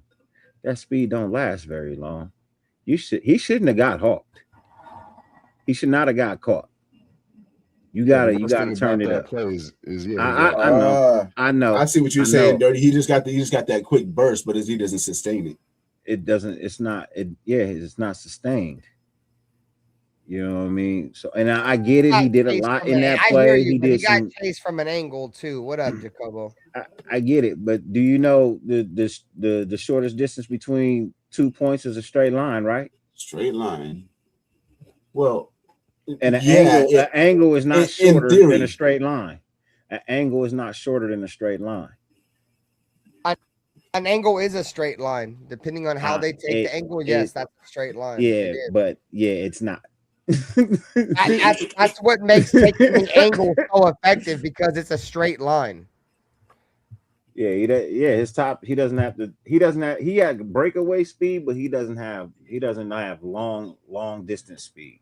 No, I'm not arguing that, because that if you go back and look at his highlights coming to Arkansas, bro, he would bust the hole and then get chased down for sure. I'm not arguing that. Yeah, no, that's the only thing I would say he could work on. You know what I mean? Because he should have had a touchdown. You know what I mean? Bro, when I was live doing the play-by-play, I was jumping up and down saying he was going to score. Even Lincoln Kennedy on the play-by-play was like, he's gone, and he got caught. Yeah, so he's got to figure out that long haul speed, or pace yourself. I don't know if he just ran out of gas or not. You know what I mean? I understand he did a lot in that play, jump cuts, moving. You know what I mean? Still getting the yardage. I applaud all of that. But my question is, once you break away, can you stay away? That's where you're going to. That's a good point, Dirty. That's very valid too. Does he have that sustainable speed? You feel me? I'm gonna send you the link, JT. Don't trip, gang. But it's great to have a running back that can even do that, backing up your starting running back who can actually break away. And that's the reason why Ashton Jeanty will remain the starting running back. Once he's gone, he's gone. You're not catching him. You're just not. Well, all these clowns that said that Mike Washington was going to unseat Ashton Jeanty for the starting spot was just delusional anyways. He could in 2 to 3 years. Well, let's not this year. Let's be a little bit more civil. You feel me? I think at the end, at when it's all said and done, you know, depending on how Ashton Jeanty looks, you feel me? Like, I like Ashton Jeanty a lot too, bro. But at the same time, if Mike Washington is the better back, he's got to play, bro. I feel the same way I feel about the quarterbacks and everything, bro. Like, if he looks better, and as much as I like Ashton Jeanty, bro, like, he could fuck around and lose his job to Mike Washington, bro. I'll be all over this year. This year, yes. I want to see greatness. I'm not the type of fan. I'm not the type of fan that's gonna sit here and blow smoke up my player's ass, man. It ain't happening, bro. I didn't see a ton of explosion from Ashton Jeanty in that game. I ain't gonna lie. I seen explosion from Mike Washington, bro. Kubiak didn't draft Ashton Jeanty. That part, exactly. There we go. So what that mean? He's a better fit in this offense. I just didn't see it. Like, I think Ashton Jeanty is gonna be the starter as he deserves. He was drafted high, and I think he is gonna sustain being a starter. I do. But I just didn't see the same explosion last night out of Ashton that I seen in Mike Washington, bro. Like, there was a different, I want to go out there and prove it than I seen from Ashton out of Mike Washington, bro. So Mike Washington is going against twos. And I never said Ashton Jeanty's losing his job, in my opinion. I never said. I just said I like the way he looks, bro. You feel me? And I said that if Ashton Jeanty for whatever reason comes out and struggles, bro, he's gonna be hard. It's gonna be hard for him to compete with Mike Washington if Mike Washington just continues to be the player that a lot of scouts thought him to be, bro. A lot of scouts thought this dude was the second best running back in the draft. You feel me? So it just how Ashton Jeanty looks, bro. the truth of the matter is Ashton Genty is a better overall back than Mike Washington is. And that's just the truth. I don't care what you say. Yes, Mike Washington is 6'3". He run a 4.33 for, they say, a 40 yards, but after them 40 yards, he run like a 5.4, 5.5. Damn, is that low, Dirk? Bro, did you replay the clip again and watch how fast he got caught? I haven't watched it back. I watched it in real time. That was it. No, Ben's got it. Play it again. I mean, he had the angle though, bro. Even 5'5" is crazy. I understand. Boom. Break away. I'm gone. Angle or not, and not only that though, Dirty, he was pressing the sideline. Like he's pressing the sideline. It's not like Genty will make that same run and not get caught. He should have cut back. If there's one thing I'd say is maybe he should have. No, it wasn't no cut back. It's picked. Yeah, he could have put 1 foot in the ground and cut back to the inside of the field, and probably would have been about that bitch. I ain't gonna lie. So look, what would Josh Jacobs would have done? Josh Jacobs would have dipped his shoulder and tried to run him over. We tried to finish that, and he would have still ran out of bounds. Ashton Genty probably would have stiff armed him too. What up, Mexe 7? Straight to the ground. I am drunk, bro, but I'm not saying that he's gonna take his job, bro. What I'm saying is if Ashton Genty don't come out this year and don't look explosive, I think people are sleeping on Mike Washington. Dude, Mike Washington's no slouch, bro. He was the second best running back in this draft besides a generational running back in fucking Jeremiah Love, and we got him in the 4th round. I think you guys are underplaying how good Mike Washington is. I'm not. Now we got him in as irrelevant. I think you're overhyping how good he is. Right. I agree, Dirty. It's not us downplaying because we're giving him credit. We're giving him credit, Ben. And we're saying that yes, he could quite be. You're not, Dirty. I'm talking about the chat, bro. Like the chat. Even the chat is not downing him. The chat is not downing him. Some people are. Some people are. I'm not saying everybody, bro. I'm saying some people are. For the people that are, you got to stop that. Yeah, I'm not trying to down him. Because I said he's not Ashton Genty. That doesn't mean he can't quite possibly get to that level.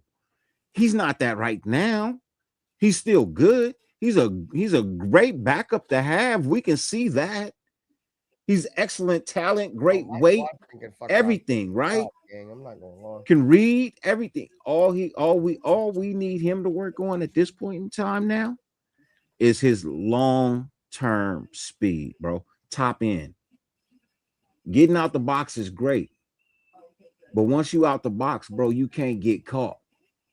You gotta go. And that's all I'm saying, bro. That's all I'm saying. But Ashton Genty has that. See, once Ashton Genty is out the box, Ashton Genty is gone. It's one game. It's one game. It is one game. Exactly, Ben. It's one game. So how can we say that he's going to? It's one game for the running back. It's one game for the quarterback. Things earn. It's not one game because Mike Washington has been extremely productive in college. He was, like I said, you just said it was one game.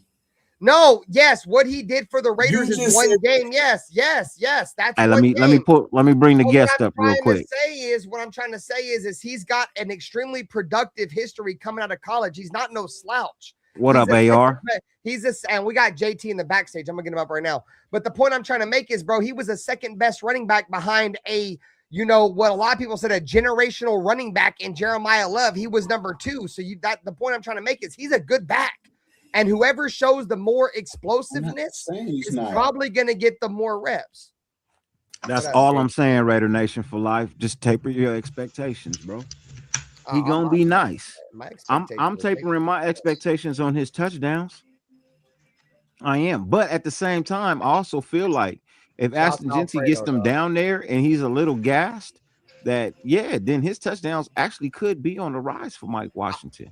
Inside the 20, crazy. No, and inside the 20, he going crazy. But so does Ashton Genty inside the 20 when given a chance. But see, here's the thing Ashton Genty has been beaten a couple of categories, bro. One of the biggest things that he hasn't beat in is top end speed. That's one of the biggest categories he hasn't beat in. The second biggest category that he hasn't beat in is that Ashton Genty is a better catching back than Mike Washington. But Mike Washington's probably a better blocking in the passing game back. I will give him No, he's not. He's not. You don't think so? No, I've looked at the tape. He's not. Ashton Genty can block. Ashton Genty can block, bro. And he's smaller. He's smaller. He's smaller, so he has a shorter center of gravity. So his blocks are a little bit more effective, and he actually can take people out at the hip. You know what I mean? Mike Washington's nice. He can block, but he can't get that low. He's 6'3". Now I'm asking Genty. I was just trying to give Mike Washington some love. That's all. You know what I'm saying? No. I'm giving him love as to he could be a great running back one day, but he has a few things that he has to work on. The biggest thing that he has to work on is his top end speed. If this kid gets top end speed, he will be a monster. I guarantee you that. But as it stands right now, he doesn't have it. So he's going to be a monster backup until he has top end speed.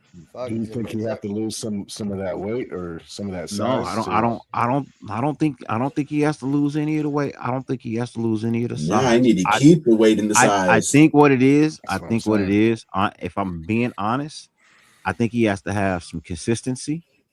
You know what I mean? And he has to have the training that the NFL offers. College offers you cool, okay, great, wonderful. And the guy that you're working with, I could see, how he's helping you and do it. But for some reason, your top end speed is just not there. And I don't know if that's due to agility. I don't know if that's due to energy or just, I don't know. Are you just like me, like a quick twitch?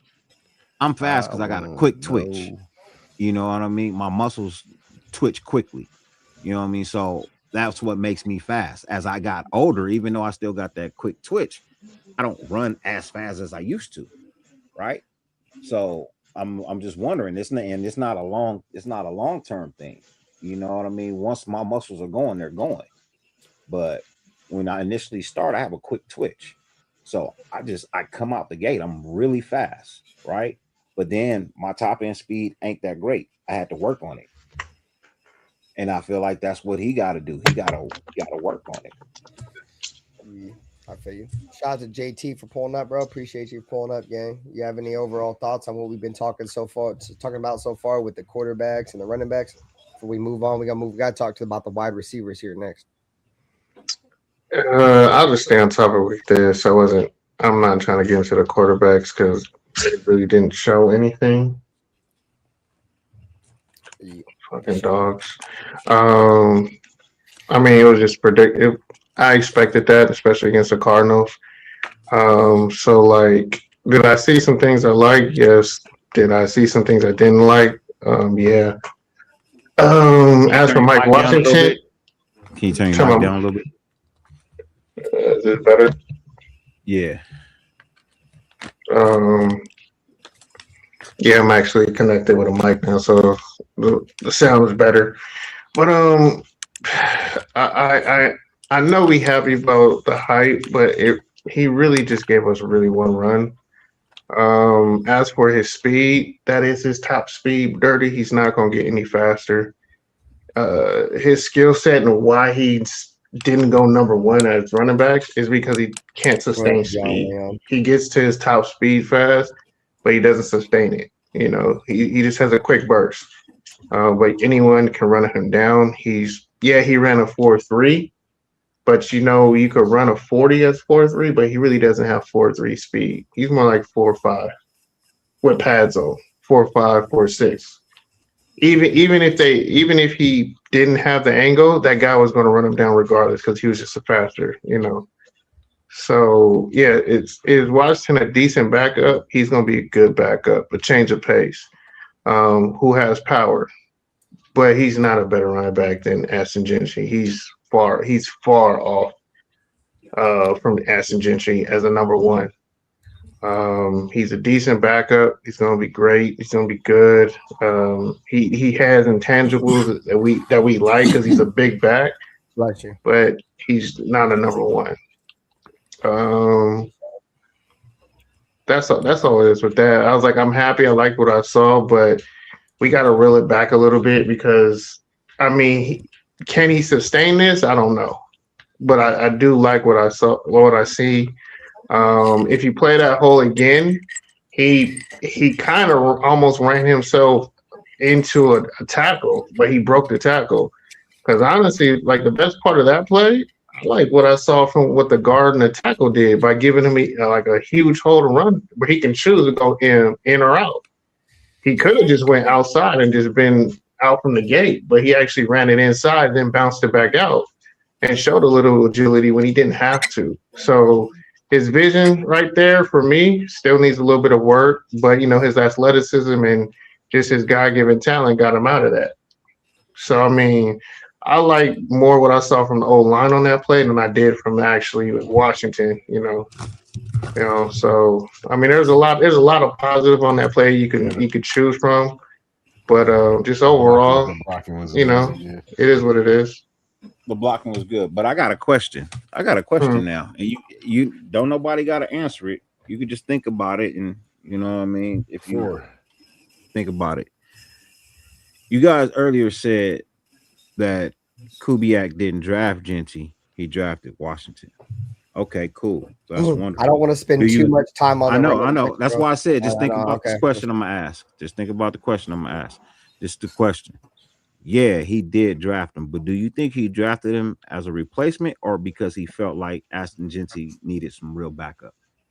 As a compliment to him, so they could be a 1-2 punch, not an either or. It's more like an and thing. Because our other running backs, when you put them in the game, if we still on running backs, they did not look good at all.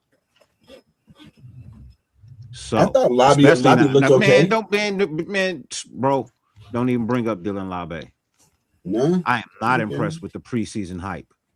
I thought he looked okay. He did that last year in preseason. In the year before that, he ain't did shit in the regular season. I don't want to. Don't bring him up, bro. Don't bring him up.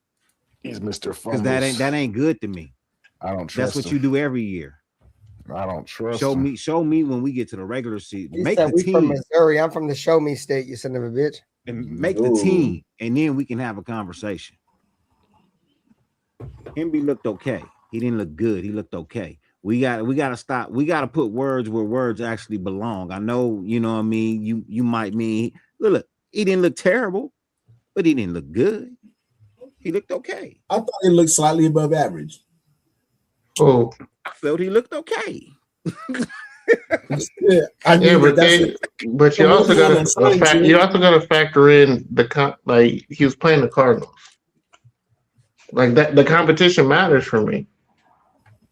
All right. Let's move on. Let's move on to the tight ends. We spent a ton of time on these running backs, bro. I think a lot of us, as much as we can debate about Mike Washington and Ashton Genty, I think everybody up here is going to agree that Ashton Genty is the starting running back until further notice. So let's talk about the tight ends. Let's go over the tight ends performance last night. Obviously, Michael Mayer scored 2 receptions, 19 yards, and a touchdown. Outside that, not much. From the tight ends, Alberto, 1 catch for 6 yards. Ian Thomas, 1 catch for 6 yards. Nutty Raider Nate, your thoughts on the tight ends? Overall, Mayer with the touchdown for sure. Blocking looked okay. Yeah, Brock didn't play. Brock didn't play yesterday. No, blocking looked okay. Oh no, I was just letting everybody know that Brock didn't. Okay, play. my bad. Everybody that was asking, Brock did not play yesterday. Yep. I think actually he went in. He started the game and then they pulled him out right away. So that was a side note, but yeah, I'm good. Out to Jesse. I mean, no issues. Jules. Everybody played yesterday. No, Brock Bowers didn't play, and Max Crosby didn't play. I'm about to say, 2 people didn't play. The people who don't need to play didn't play. Like I knew they would. Not everybody played. Brock Bowers. Dante Thornton didn't play. Dante Thornton's injured though, so that's why he didn't play. They pulled Brock Bowers out. I heard. Is that true? No, he didn't play. He didn't suit up. He didn't never put on a helmet. He just stood on the sideline. Oh, yeah. But you don't want them playing these type of games. Like what they're going to give you. There's nothing that they can work on in this preseason or regular season against the Arizona Cardinals. It's leadership. That's all. If you do choose to play him, it's just as a leadership role. And like I said, it's nothing wrong with it. You don't expect it, but certain teams do certain things, bro. Nah, Certain that's teams that gets you fired. It can and it can't. It all depends on how long you playing, bro. It all depends on how long you playing. You know what I mean? So shout out to Captain Point for 20. That's what people want to know why Jack Del Rio got fired. Honestly, is because Derek Carr got hurt. He should have never been in that game. He got rid of his offensive coordinator. He should have never Jack been in Del that Rio game. got himself fired by getting rid of Bill Musgrave. Yeah, and Derek Carr should have never been in that game. That was his call though. He kept him in the game. He should have benched him if it was that serious as that. Bill Musgrave has no call on that. We already had a trip to the playoffs. I hope Fernando Mendoza be successful, dude, because I'm about so fucking sick of talking about fucking Derek Carr and Fernando Mendoza, dude. I love you, Dirty. I love all you guys, but goddamn, bro, it's crazy. It's where we're at now. Like, no, I wasn't talking about DC. I'm just saying, like, those are the reasons DC too. I'm just saying, bro, that's so fucked up. Like, it's been outside of Derek Carr since Fernando Mendoza. We've had nobody else to compare Fernando to, dude. It's like it's gonna, the Derek Carr argument's gonna last for forever. The Derek Carr argument's back for all of you guys that don't like Derek Carr. That shit is back. What do you expect for your franchise's only franchise quarterback? What up, Cash Lord? Nice to see you. I'm like, I don't understand the comparison. Like, what are you comparing? Like, can he do it? It don't matter. Let's just stay on the tight end. It don't matter. Yeah, like I never understood the comparison. That's an argument that will go on for hours. Anyways, who just talked about the tight ends? Nutty. Yeah, I didn't have much to say. It was me. There really wasn't shit playing. Me. Yeah. All right, Jake, because I know you like to talk, my boy. What was your thoughts on the tight ends last night? Less than the tight ends, more just the scheme of what we're gonna run for them, really. That's what I like to see. Like what play calling you on call? Like what schemes? They started in 12 and they ran a lot of 21 too. So there's a lot of tight ends out there. Yeah, because I mean, there really wasn't much to like grade outside of just how they looked, the scheme, what the identity was going to be. Like that's what I wanted to see. Like, what was the identity going to be? And like that's kind of hard when you don't have like your two big players out there, but you can see like what scheme he was going to have for role players. And I liked what I saw. I mean, can it improve? Yeah. Is it going to get better? I could definitely see some things improving. I could see some things that definitely need some work. Wide receiver is after talking with like one or two people, we got some issues at wide receiver. The fact that we got a rookie that's pushing. We on tight ends right now. We ain't talking about wide receivers. I mean, I mean, wide receivers is the next category. We'll talk about. Yeah, we get into the wide receivers here shortly. There really wasn't much to talk about, like outside of what 3 catches. Shit, say less. So we can move on then, yeah, because I don't feel like there's much to talk about neither. I think I can speak for all of us when I say I thought Michael Mayer did a good job of holding his own against a starting defense in Arizona. And like I said, guys, Arizona, it was vanilla regardless, but they still ran their starters out there. And Michael Mayer was the starting tight end. He went out there against a starting defense in Arizona and they scored. So I think at the end of the day, that's all that matters. I'm not bashing nobody no more. Contract years, they better go out there and fucking ball. Hey, look, the tight ends. What I saw from the tight ends yesterday, because we just gonna make this real quick, bro. I was not underwhelmed. I was not overwhelmed. I was perfectly even in tilt with what they did. The blocking was solid, and the ability to go out there and hold up the ends. I was good with that. Mayer made some catches. I like that. Thomas made a couple of blocks. I'm cool with that. They went out. They did their job. I mean, bing, bang, boom. I don't feel like the tight end room is anything we're gonna have to worry about this season. Oh no, yeah, tight end room is one of the best in the league, but I don't think they got showcased really yesterday. All right, guys. Well, let's move on to the wide receiver core because I think there's going to be a lot more debates here with the wide receiver core. Shout out to the 50 people that are watching, regardless of you feel me what channel you're watching on. Whether you're in the Loaded Box with Nutty Raider Nate, you're in the Natural Born Raider podcast with Dirty, or you're over here in the Silver and Black Lounge at Raider Ben. Shout out to the homie Westside Media, the homie pulling up. Shout out to JT. I know JT does a little bit of content. We got his link in the chat as well. Shout out to my brethren, bro. But let's talk about the wide receivers.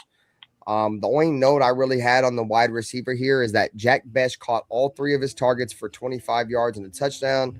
After the game, Kubiak highlighted his blocking, contested catches, and work without the ball. Jack Besh, if I'm not mistaken, caught all 3 of his passes on third down and scored the touchdown on third down, man. So shout out to Shrimp Life in the chat. So we'll throw it over to JT because I know he was talking a little bit about the receivers. JT, what's your overall thought of the wide receiver core and Jack Besh? Personally, I like what I saw. I actually saw a separation. Trey Tucker actually improved on his route running, which is the reason why he hasn't been seen getting a lot of burn. Besh improved over the season. He definitely is going to be more of a possession wide receiver and needs to learn how to do that because right now the battle's between him and the rookie from Oregon. So, I mean, I like the battle that's happening. But like I said, I want to see what we do in like week 2. There wasn't a lot that I seen outside of just the route running is better, like the X's and O's part, the coaching definitely looks like it's improved. But as for like actually production, it was quite mediocre. I blame some of the mediocreness of the wide receivers that you saw last night on the quarterback play too. Some of them passes weren't good passes, bro. That's just being honest, bro. Some of them passes were not good passes. Okay, can I ask a question? Was it due to passing? Hey, before we move on, bro, shout out to motherfucking Shrimp Life. Shrimp Life just joined the membership squad, bro. Hey, salute. Appreciate you, Shrimp Life. Shout out to Shrimp Life. Shout out to my brother Scrimp. All right, bro. I didn't mean to cut you off, but shout out to my brother Scrimp, man. Much love. What up with you, Mad Monkey? Before you continue, Dirty, I want to ask: do you feel it was more the receivers couldn't get open, or it was just bad balls? A couple of them was just bad balls, bro. A couple of them was just bad balls. In this day and age, bro, in the NFL, you can't be, oh, well, he didn't get open. You threw it at him. You threw it in his direction when he wasn't open. So is that his fault or yours? Right? I mean, no, that's on the receiver, bro. That's on the receiver. It's not on the wide receiver. What's the quarterback supposed to do? Earn. If the quarterback looks over at the wide receiver and he's not open and he doesn't look at least another 1 or 2 targets, that's on the fucking quarterback, bro. That's not on the receiver. Okay, if he's locked in on that target, I get what you're saying. If he doesn't look at no other ones, but I mean, bro, if that's on you.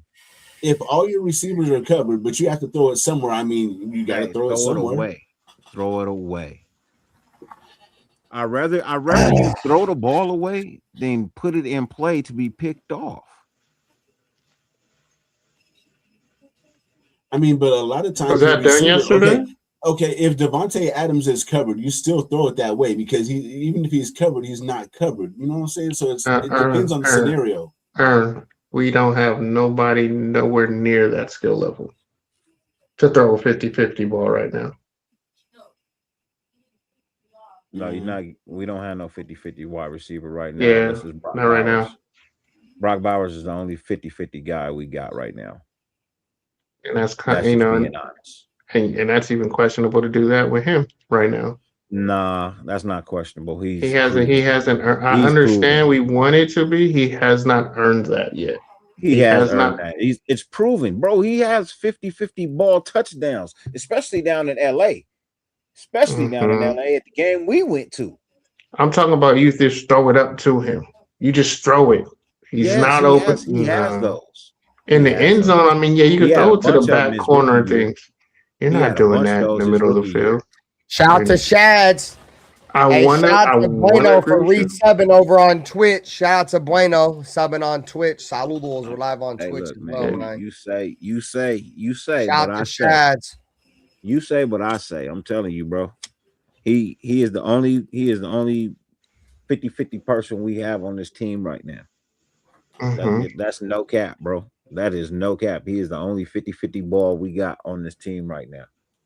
Yeah, but I'm not that he will get it more times than he won't, bro. Dirty. I think he's the closest thing that we have to a 50-50. I wouldn't say he's all the way 50-50 just yet. Bro, he is beyond. You guys talking 50-50. about Brock Bowers?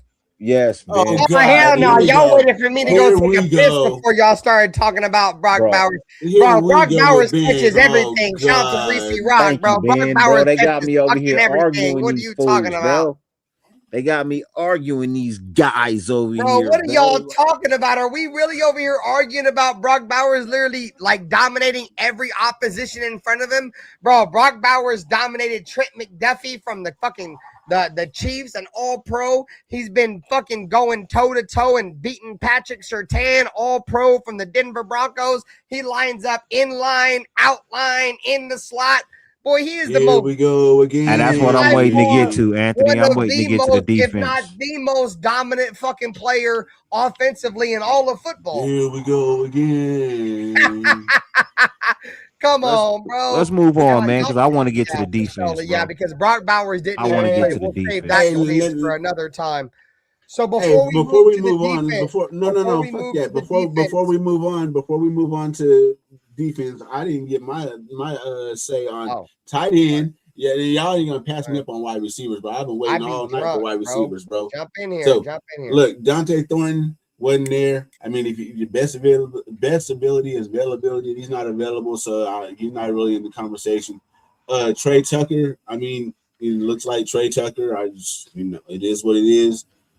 Jack Best. Now that's the one I'm really a big fan of Jack Best and his physical play, his physical style of play. You know what I'm saying? I think he's gonna be key in the run game. He's known for being a straight up dog.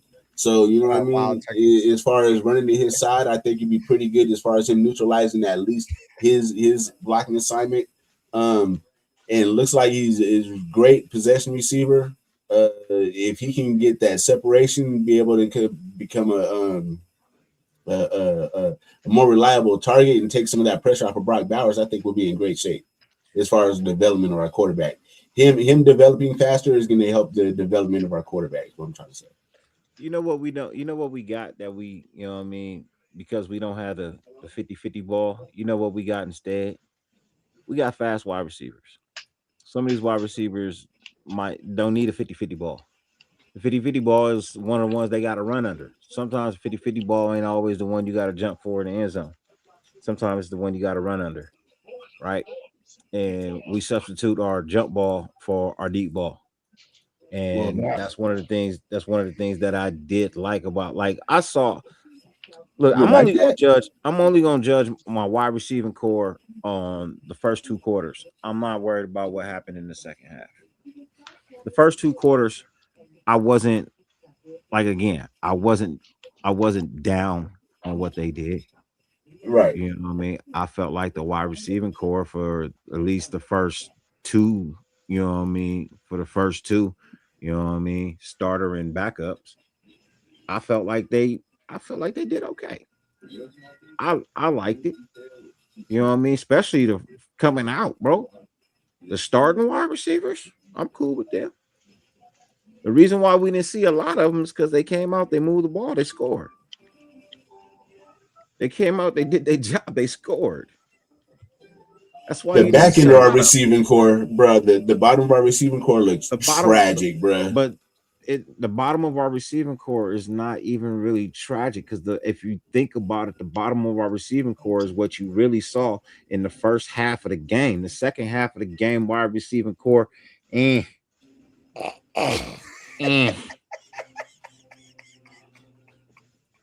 So, you know what I mean? For me, my bad. What happened? I fucking put, I don't know. Been over here playing and shit. zooming in on some pimple on my face and shit. Bro, I tried to hit a different overlay, dog, and it put this motherfucker's like eyeballs on full screen. you got JT in the back. Yeah, JT ain't even on the screen. I wanted to make our screens bigger and get rid of the backdrop, so I was fixing that. My bad. Yeah, but you're still missing somebody. I JT. This nigga drunk as shit. What the hell you been doing? Casamigos? Go ass up, goddamn it! I'm trying, you son of a bitch. Hey, we don't got no 50-50. He put on the overlay and put me on the bench. He got mad I was talking about Brock. Guess he didn't like my Brock take that much. I thought Brock Y'all are stupid. Good job. That was not intentional, you son of a bitch. Hey, go ahead though. I'm gonna fix it again. Nah, you need to stop fixing shit, bro. Hey, just leave it alone. Leave it alone. Well, before the song, you're gonna be out here by himself. Play, leave it alone. Play, just leave it chill. All right, cool. I'm gonna leave it alone. All right, cool. I'm leaving it alone. You're fucking up my shit. Leave it alone. Sorry, my bad. We got a bunch of speed receivers, speed demons, but we don't got a starting quarterback that can get them the ball that deep. Hey, Shrimp Life, if you Shrimp Life, what do you mean? Hey, Shrimp Life, if you want to join the podcast, bro, just hit me up on Instagram. The official Silver and Black Lounge, bro. Somebody post my Instagram in the chat. It look like Kirk Cousins can't throw past 30 yards. He can, but it's the offense we run. That's the thing. It's not built to throw down the field. That's the thing. No, I've been saying that too, JT. Like if you look at Seattle Seahawks, they didn't throw a ton of passes down the field, bro. He's floating the ball, bro. I don't like it. It's not he's throwing the ball. He just throws to the open area. He's always been accurate. Like that's what he did in Minnesota. He could throw down the field. Look what he did with Justin Jefferson. He did that with who's the kid we brought? I can't say his last name. Nair, the one we brought in from Minnesota, who has history with him. So I'm like, he can throw down the field. It's just that's just not his skill set. Look, he came in the game. He started the game. He drove down the field in the first drive, scored a touchdown. I ain't about to complain about shit. He did his job, regardless of getting the touchdown. That was pretty good. Look, regardless if he can throw it super deep or deep at all, right? The fact that he can engineer a drive down the field, first drive, and score a touchdown is all I needed to see. If they would have came out and just struggled and went 3 and out, bro, I would have had a problem. But the fact that they got to third down and then they actually converted, and then they was able to maneuver some things and take it downfield and hit Mayers with a nice pass that Mayers took, you know what I mean, which is what I really liked about Mayers. It's the fact that he got the ball and he ran and he made his way into the end zone, bro. So the fact that the offense came out and did that, I am really good with. Like I said, I'm really waiting to get to this defense because, man, I got a lot of shit to say about these. Shit, we've been here. We've been here for 2 hours, man. We've had a great show so far. It took 2 hours to cover the offense. I feel like there's a lot of shit to talk about with the defense, man. So I ain't got 2 hours. We're gonna make it quick. I'm gonna be here, bro. I'm gonna be here, gang. I feel you. So let's throw it over to the defense. I feel you. Let's throw it over to the defense, guys. Shout out to 50 people that are still watching, man. You guys hit the like button, regardless of what platform you're watching on, whether you're in the silver and black lounge and you're pulling up a chair in the lounge, or if you're in the loaded box with Nutty Raider Nate, or if you're with the Natural Born Raider podcast with my brother Dirty. Shout out to JT. He does some content as well. I'm sure my mods will post his link, as well as my brother Ern from Westside Media. So let's throw it over to the defense, guys. Arizona, what were they were like fucking, let's see, where was it at? 13 of 13 or 16 of 16 on their fucking first passes. Like they didn't miss a fucking pass. Sure, I got that. Yeah, we're talking about their quarterbacks, not just one of them, bro. Like all of them look good against us. Okay, so here it is. Arizona scored on its first 5 possessions and did not punt until the fourth quarter. Jacoby Brissett and Gardner Minshew opened up for a combined 15 of 15 for 103 yards and 3 touchdowns. Arizona finished 26 of 30 passing. Rookie Jermod McCoy surrendered 2 fade route touchdowns in his first game since December of 2024. Coach Kubiak said the Raiders intentionally tested their corners in man coverage and believes McCoy will improve from experience. Patrick Johnson, an undrafted free agent, Cian Sloan combined for 6 solo tackles, 3 quarterback hits, and 2 sacks. Greedy Vance led the Raiders with 10 tackles. And then also, I think this is probably what we should get on first before we get to the defense, is that the Las Vegas Raiders committed 8 penalties for 75 yards, which compared to Arizona's 4 for 25. So you can take it over, bro. What's your thoughts so far, Dirty? You can either start with the penalties or start with the defense. It don't matter, bro. But regardless, both of those, the penalties and the defense, killed us in this game. Penalties are expected this preseason. There's not really I feel you. Type shit. About. I agree. Yeah, it's it's preseason. Actually, a couple of those penalties, What up, J Dog? Couple of those penalties, I actually was okay with. Passing interference to not give up a touchdown, I'm fine with that. You know what I mean? I got no issue with that. Some of the penalties was on offense too. So, it's not like the defense committed them all. So penalties are penalties. It's preseason. Just get it all out your system now. Don't bring that shit into the regular season.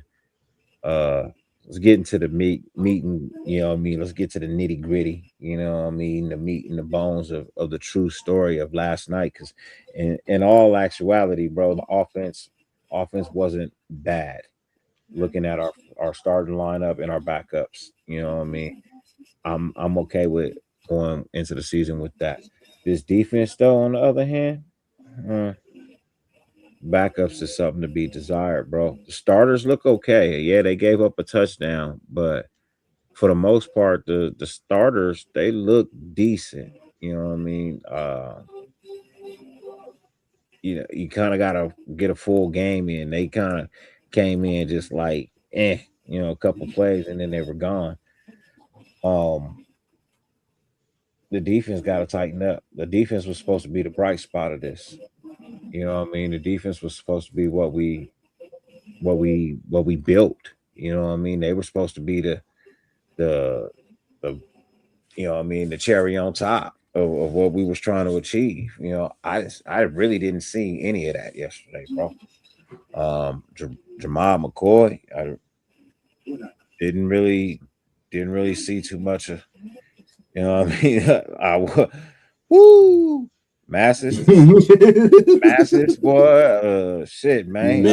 Look, all this shit, y'all see, and this is what I keep saying, man. This is what I say this shit every year, bro. And this is why I don't be liking to listen to these people, man.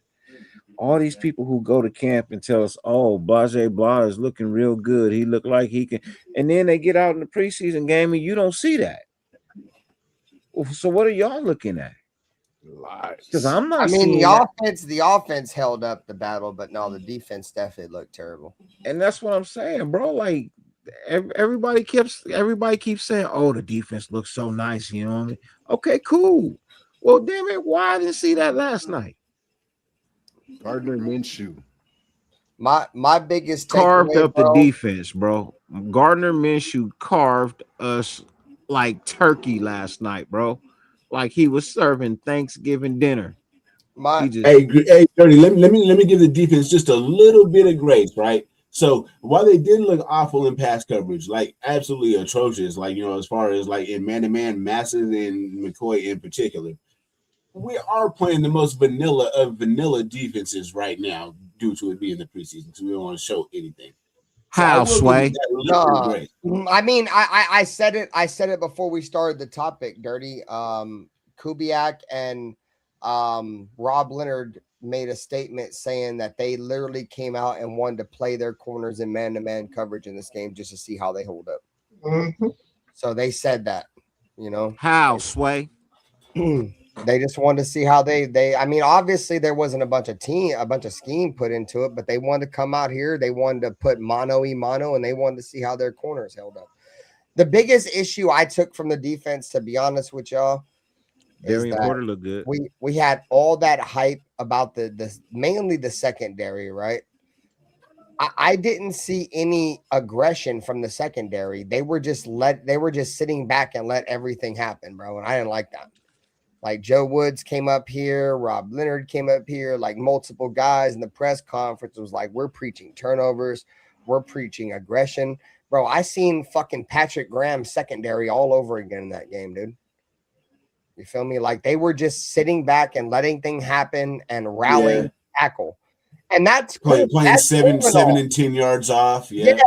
That, I mean, that's cool and all. Yeah, if that's how you coach it. But for you to come here all off season and preach takeaway aggression, Hezekiah Masses has been taking shit away, and these guys have been playing aggressive. To see dudes play passive last night really bothered me, bro. And I get it. Like, obviously, they're going to play vanilla. They said after the game was over in the post game, they ran a lot of 2 deep. And they wanted to run man-to-man across the board, and they wanted to see how guys held up. They kept it extremely vanilla. I get that. That's cool.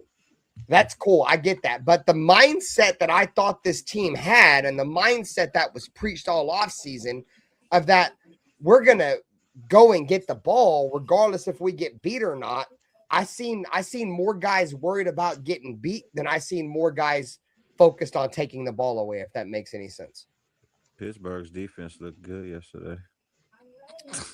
This ain't a Pittsburgh show, but I feel you. I mean, a lot of teams look better than us. But it's easy to look good when you got players in position that were already there. You just got to implement a system. That's the difference. I can name about 28 other teams whose defense look better than ours.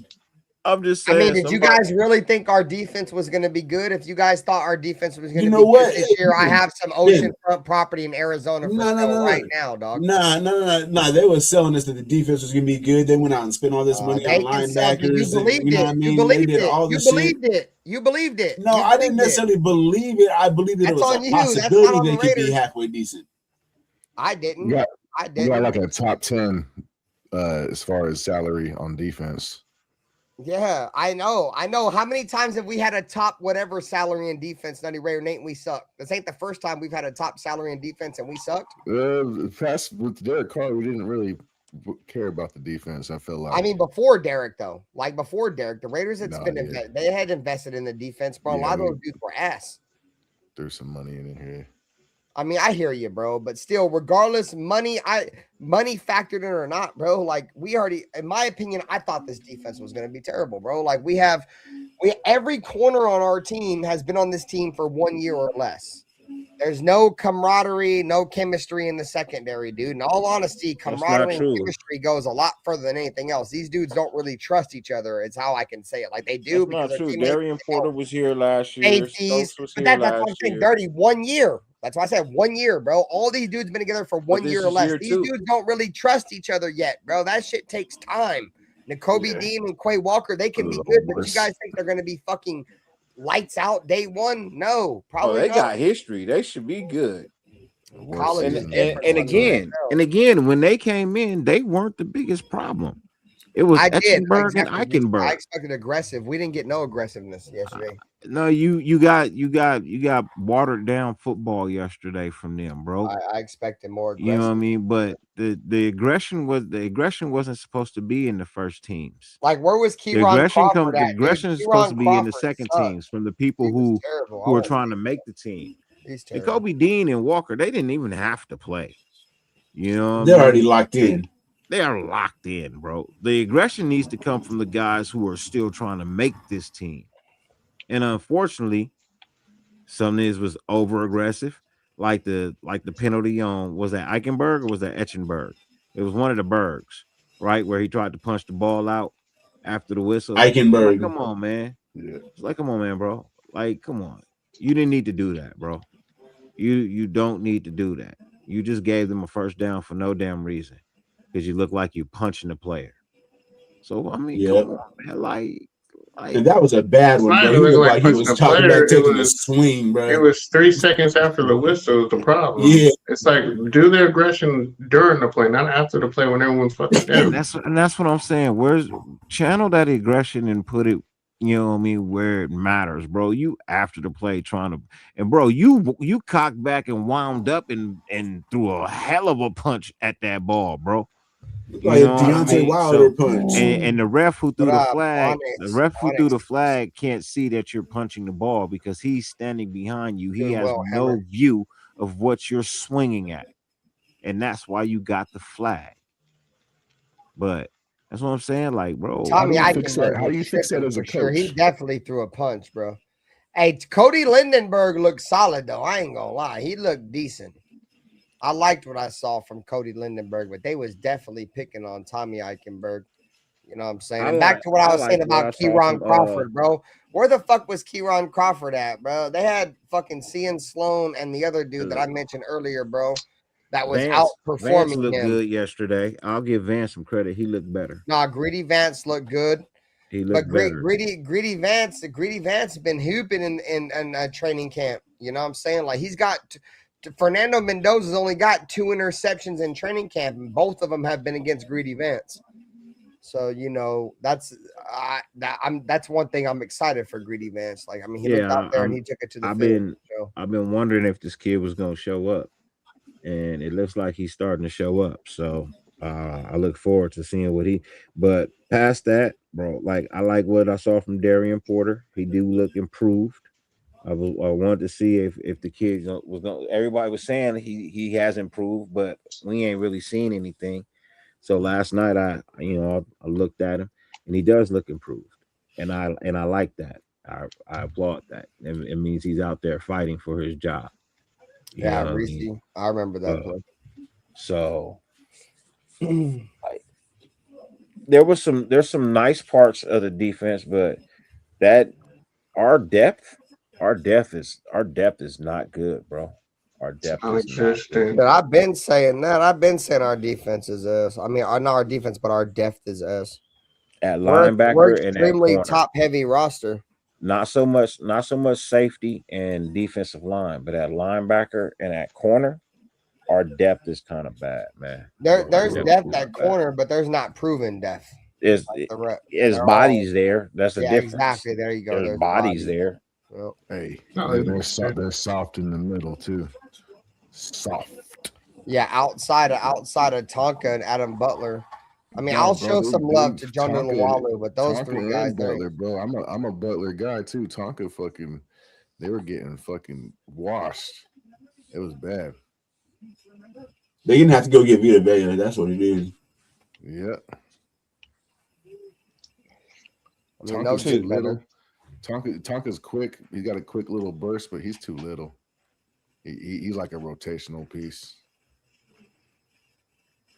A lot of guys are rotational pieces. We still don't got talent. Like, we have to realize, like, we don't got the they're horses. Building, you know. We're 4-13 for a reason. And this was like, people need to understand the reason. If you pick Fernando, it's going to take longer for you to rebuild. If you don't trade back to get more picks and fill it with talent, you put the talent on one side of the ball, the other side is going to lack. You know, and they weren't coached up. I'm gonna be honest with you. I enjoyed the defense yesterday. The result was bad, but the overall play and skill that I saw, the coverage ability, like, honestly, the Cardinals beat us with great passing. Like, a lot of those passes they just beat the coverage. The coverage was good. It was just a better pass. And you know, and if you play football, you know, there's no defense for a perfect pass. Like that touchdown, he was in great position. If he underthrew the ball, he's undercutting it. So I mean, I could live with that, especially from young guys when we're developing and building. I saw improvement with our corners, with just coverage ability, not being 5 yards behind the guy or 2 or 3 yards running the guy down. No, they're right there on the hip. They just didn't make the play. Gardner Minshew out here throwing perfect passes. Gardner Minshew was tearing our defense up last night, bro. That shit was Look, he's an NFL quarterback. I'll say this: he's an NFL quarterback for a reason. But yeah, you're gonna look good. You can look good at times. You can look good at times. Is he great? No, but he's playing young talent that ain't good. He made some good passes because he was comfortable. It is what it is. But it still was an improvement. The result, I'm not happy with the result, but I see improvement. I see better guys developing, putting in position where they were uncomfortable, being tested. Like, we're not running our normal defense. Like, this is what we're not running in the regular season. We're testing, we're challenging, we're seeing what we got. This isn't what we're going to run out week 1. We're really testing to see who's worth keeping on the team, who has talent, who can play in man position. We're going to have to, in some games, we're going to have to play man. Who can really play man? This is where you find out. I'm going to put you on an island. Now I'm going to see how you're going to react to next week. I'm going to do it again in preseason week 2. You're going to see it again. I didn't see nobody back down. I didn't see nobody who wasn't up for the challenge. I saw everyone was ready for it. I'm happy with what I saw. I just don't like the result, but I'm happy with what I saw, and there's something you could build on. You didn't see that with a Patrick Graham defense. Yeah, for sure.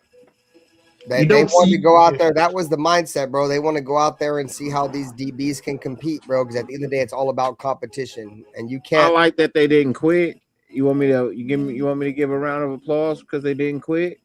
I didn't say that. No, the point he's trying to make is that this coaching staff, even by what Kubiak said, he put them in a position to where he wanted to see what the matchups looked like. Like, well, he found a out. Matchup coach, bro, and unfortunately, it didn't pan out well for the Raiders last night. But the Raiders are going to learn from that, and they're going to be like, okay, well, I can't really play mano a mano with this guy or that guy, and that's how you learn, bro. That's how you learn how your defense is going to react to certain shit. Like, I don't think the Raiders are going to play fucking press man too high all fucking year, but they played that shit last night, and they learned last night that shit might not work for certain players, and they're going to go out against the and they're going to make an adjustment. The press man, bro, is playing 7 yards off. That's crazy. They were playing a lot of press man, 2-man deep last night. Like, were they playing certain spots where they were off? Yeah, but they were playing a lot of mano defense last night. A lot of it. I remember seeing a lot of press. Maybe I smoked too much. I don't know. It just wasn't as effective with the result, but they were. But like I said, I know Dirty said it earlier. You shouldn't be having a coach to try new things, but yeah, this is when you do it. You don't do it during the season. You do it in the preseason. You do it in OTAs. This is the time you do it. But right now, like, I'm gonna be honest, like, I understand what you said about Pittsburgh, but this is a card that he was dealt, and he has to utilize the hand he has. He got a shit hand from a guy who didn't know how to build a team. And he went to go to another team that already had the players in position. So, of course, I could look good when half the job's been done for me. Well, actually, not even half. 90% of the job is done.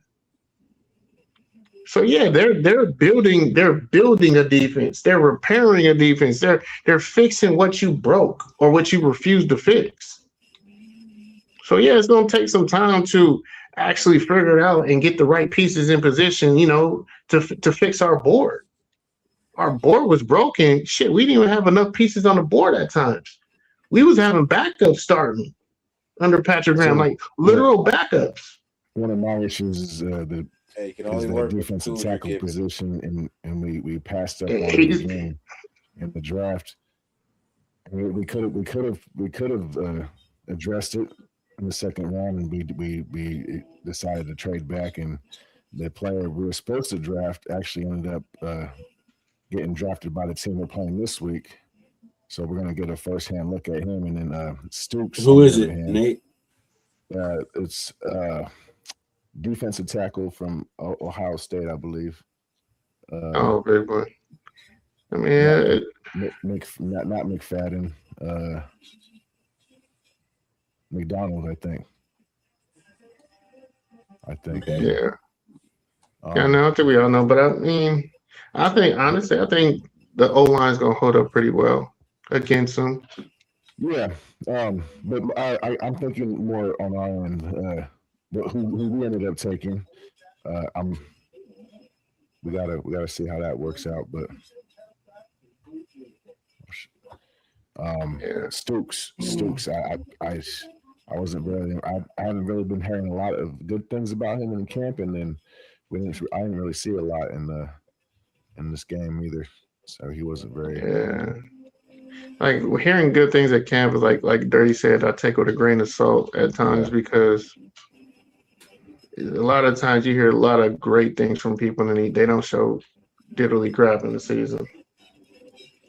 So like I said, I want to see it in the season. Well, I want to see to go off what JT was saying earlier, bro, is that this team has no fucking talent, bro. If I'm just being honest with y'all, bro. I'm not saying that. I'm not saying that. We got I'm talent. not saying that in at all, no talent, bro. But outside of Max and Brock Bowers and the potential of a couple other guys, bro.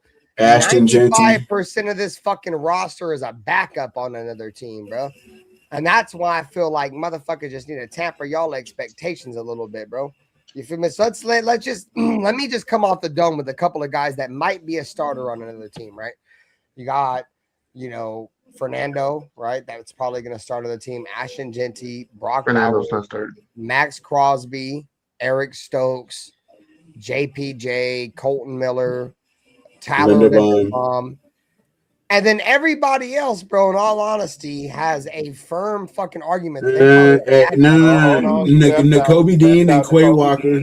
Yeah, but I haven't seen Nakobe Dean and Quay Walker do shit in the silver. But they starters. I hear you. They're starters from other teams that came. They're starters on pretty much most of the teams. This team has a long. The point I'm trying to make is, bro, this team has a long way to go. We have a lot of roster development to do, bro. You feel me? Shout out to D Menace, bro. Saludos. There's a lot of roster development that has to be done. You can't leave off names that's starters, though. You can't leave off names that's starters. I hear you. Like Nakobe Dean and Quay Walker, they're starters because they have to be the starters because we have nobody else. No, they're starters because they were starters. I mean, he was a starter on almost Super Bowl. I don't care what nobody else does for another team, bro. You know how many players I seen come over here from another team and be good? That's the whole argument right now. That's the whole argument right now.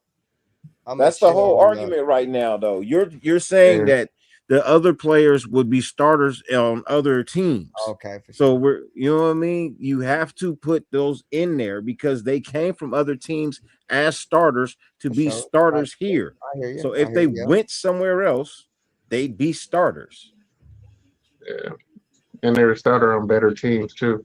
Yeah, I know you're drunk, but you gotta you gotta slow down and make it. I just, bro, I'm very. You got a little emotional there. I'm very intoxicated. I gotta see how they play for us, bro. You feel me? Yeah, I understand, but when you make that argument, you got to take into consideration the fact that where we got them from, they were starters. So if they had not came here and signed with a free agency somewhere else, they would be starters. No, they're still starters. Yeah, that they're still starters wherever they go. Yeah, no matter what, they're still going to start. So you have to put them on the list. Now everybody else, now when you get to it, because and that's the sad fact. That's probably what 9 names out of 93. That's still not good. 9 out of 22 is the problem. No, it's 9 out of 93 because there's 93 people on this roster right now. You're not going to keep 93 people. I know you're not going to keep 93, but the fact that remains is, if I told you I was one of 93, that would mean there's 93 people there until there's no more people there. So 9 out of 93 is a Still problem. If I said 9 out of 50, you'd be like, oh, that's not too bad. But it's 9 out of 93 right now. So that's awful. I got you. It just hit me what you doing. Okay, I got it. Bro, the Raiders have a long way to go in terms of roster development, in terms of if we're going to be like a playoff team or a team that can win a playoff game, bro. Because when it comes to playoff runs and playoff wins and shit like that, that shit really tests, the durability of your roster. You feel me?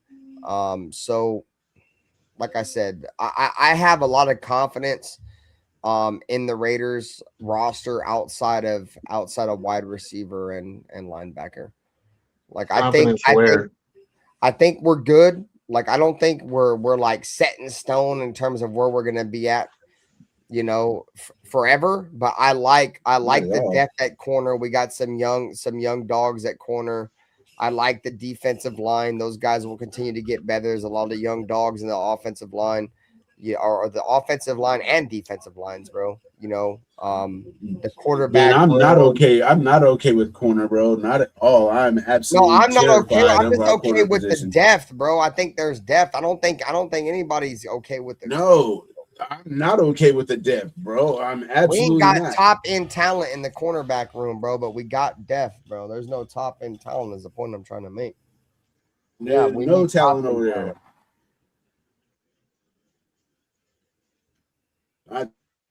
That's my biggest worry of this whole season is the damn cornerback room.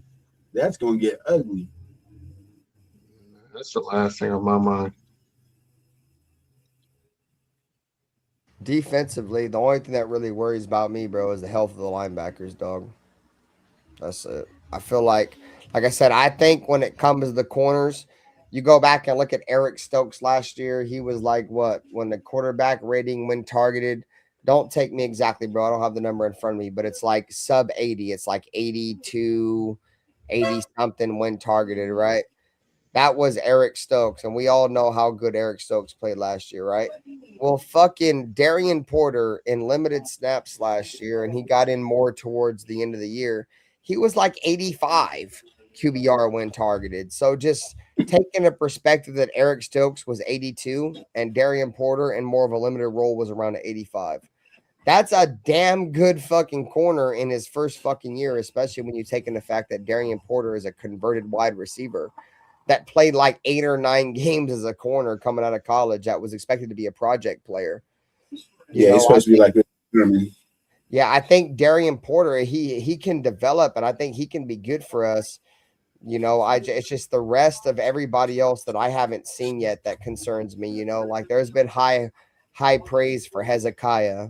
We've had high praise for DeCam Richardson for many years. We've had high praise for, Jermod McCoy, who really came out and got a welcome to the NFL moment after not playing for almost 2 years. But I think at the upper part of our cornerback room, I think we're okay. Obviously, we could upgrade. I think we can get better than Porter if somebody becomes available, but I don't think it's going to become available. But I think with Eric Stokes and Darian Porter, we're okay right now. But it's just the depth, I think, is where we're going to be all right at, bro. What up, Mo? I think there's depth there, bro. There's guys that want to fight. Hezekiah Masses wants to fight. Jermod McCoy, these guys want to battle. And then obviously we got Teron Johnson, the veteran. So I think the depth is there. It's just I like the corners, bro. I like the corners, dog. It's one preseason game. I'm not gonna judge the corners off of one preseason game on a vanilla ass shit. Like they were vanilla as fuck. But they look terrible. But there's talent there. There's talent there for sure. I didn't say they suck. I just said they worry the shit out of me. They looked like shit last night, bro. But I'm not taking anything away from the talent in that cornerback room. It's just that these guys gotta get used to playing with live bullets. And I could probably say this. The main reason why I'm probably not too upset is because I don't think our defense is going to be very good anyways. And I think, overall, I don't think the Raiders are going to be very good. That's the reason why I say we're going to be between 3 and 5 wins. I think the main reason why we're not going to be very good, it's probably going to be because of the defense. And then by week 8, week 9, there's going to be that let's trade Max Crosby conversation again. So just fucking brace yourself for it, bro. Y'all brace yourself for that shit because that's coming, bro. I don't think we're going to be very good this year at all. And 2 wins because of our defense. So we got 2 wins, bro. We'll be lucky to get 7 wins, bro. Lucky, bro. I don't think it would be lucky at all. I mean, it's doable. It's good at all, bro. I mean, that would be that's the ceiling. I'm not saying like we can win more than that. That's my ceiling. Like my ceiling is 7 wins, and that's doable. The schedule gives us 6 for sure, but that's like if everything goes right for the Raiders. But we got teams like the Dolphins, the Saints, Cardinals, Titans, Jets. We're not beating the Cardinals this year, bro. They look like a completely different team. Ern, you're talking about preseason Cardinals. You're not talking about regular season. The regular season Cardinals are going to make mistakes, and we get them. It's going to be a home game. It's going to be a home game. We get them at the end of the year, and they're purposely taking. So they tried for that preseason game, but I feel like they're going to be. Yeah, they're running the Rams system now. They just got the Rams offensive coordinator. They're running the Rams system now. They're going to be a different team now. If they don't got Puka Nacua, they don't got Matthew Stafford, they ain't got anybody from the Rams on that squad that really can put in work like that. They got Marvin Harrison. What was his name? Wilson. But now they got. Yeah, but he don't want to be here. He's already trying to find his way out. And the fan base has already turned on him, so he's doing his job. He don't want to be in Arizona. Who would? Who don't want to be in Arizona? I mean, Arizona's not bad. It's just the team itself. That's what it is. No, literally. I want who we talking about? I just walked back. Oh, Marvin Harrison Jr. Oh.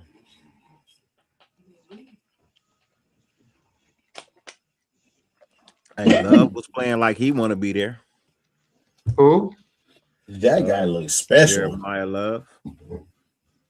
He still played like he wanted to be there.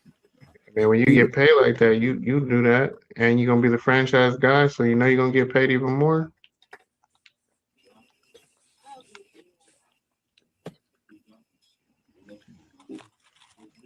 Hey, y'all hear about his brand new Ferrari with his first little rookie check? I don't care what they paying him. He looked good yesterday.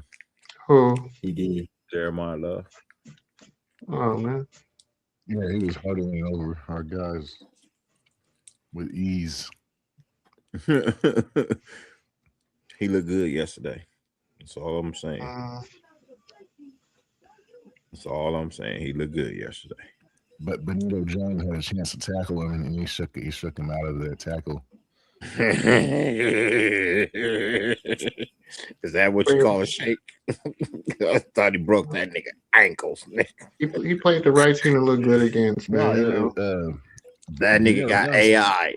That nigga got AI. He had like an armful, but he slipped out. That nigga got AI. Oh, it might have been a different time you're talking about. I saw this nigga teleport on one of our players. He looked like Carl Lewis hurdling over him and shit. Ben went night. He might have. Ben fell out right there next to his computer on the floor, passed out from the Casamigos. You got to drink water with it, Ben. He got excited for a minute, and then he kind of got quiet. He's like, "Fuck it, I'm out." He got his last spelling about the defense, and then he is out. Yeah. What the hell? We're gonna wake up at 4 o'clock in the morning and look at YouTube, and it's gonna say Ben is still live. No, it won't. So I got a question. If you had to, I want you to grade the game. Starters, second unit, and then the second half of the game. How would you grade them? Are we going as a whole or by unit?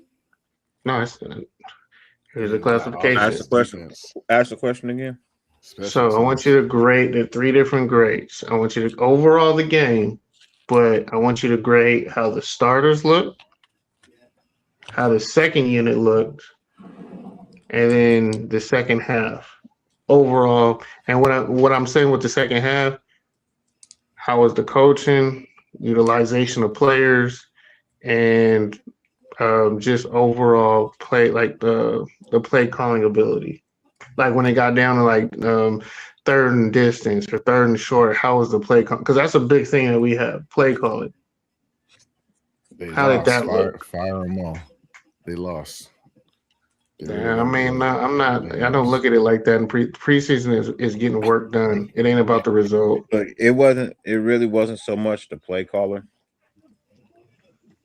as much as it was the inefficiency. The inefficiency to deliver. Deliver what? Deliver on the play. The execution. Execute. There you go. There you go. That's what I'm looking for. Execution. DiGiorno's. It wasn't so much on the play call, and it was more on the execution of the play that was called. So that was for the second half then. For the second half. Like I said, first drive, starters, I'm okay with. Especially on the offense. Everything past second string. I got you, AR. I don't know.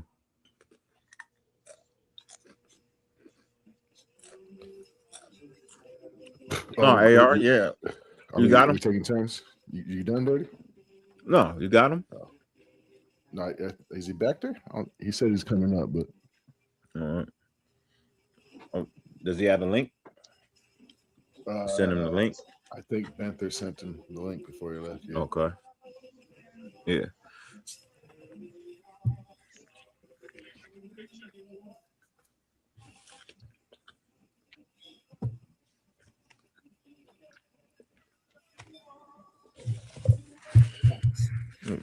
I'm not saying that this team is terrible. They just got some work to do. The coaching is there. The coaching is there. I see that. That's one of the things I did notice in yesterday's game, that the coaching is there. It's the execution that needs to be worked on. They still need to get the personnel to run this system. Remember, this is an all new coaching system on both sides. So a lot of these players aren't even going to fit to begin with. Okay. The offense surprised me yesterday in a good way. The defense surprised me yesterday in a bad way.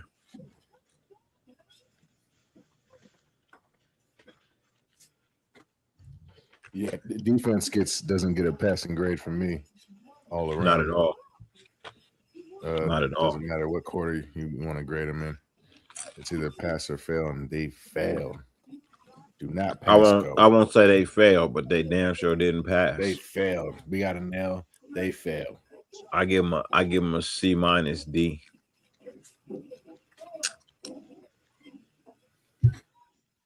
You shall not pass. That shit was garbage. Basura. Fuck out of here.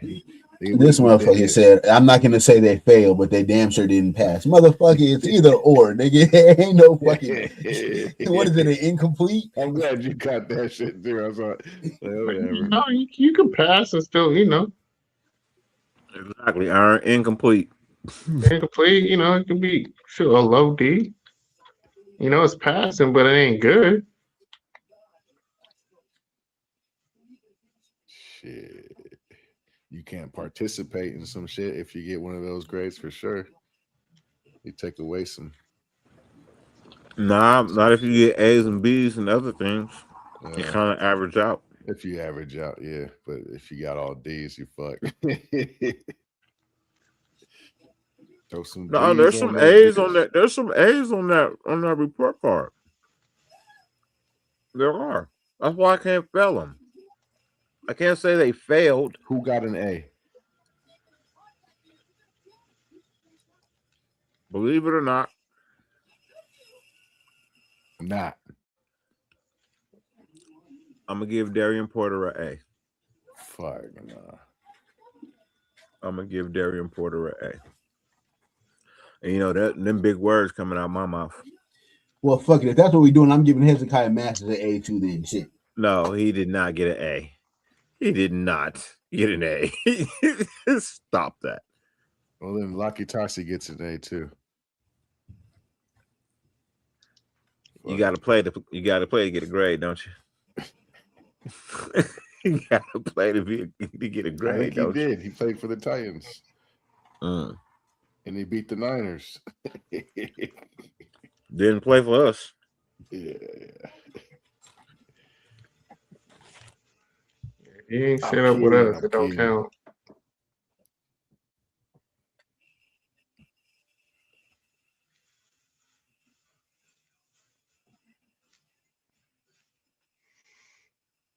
You don't get a grade for participating.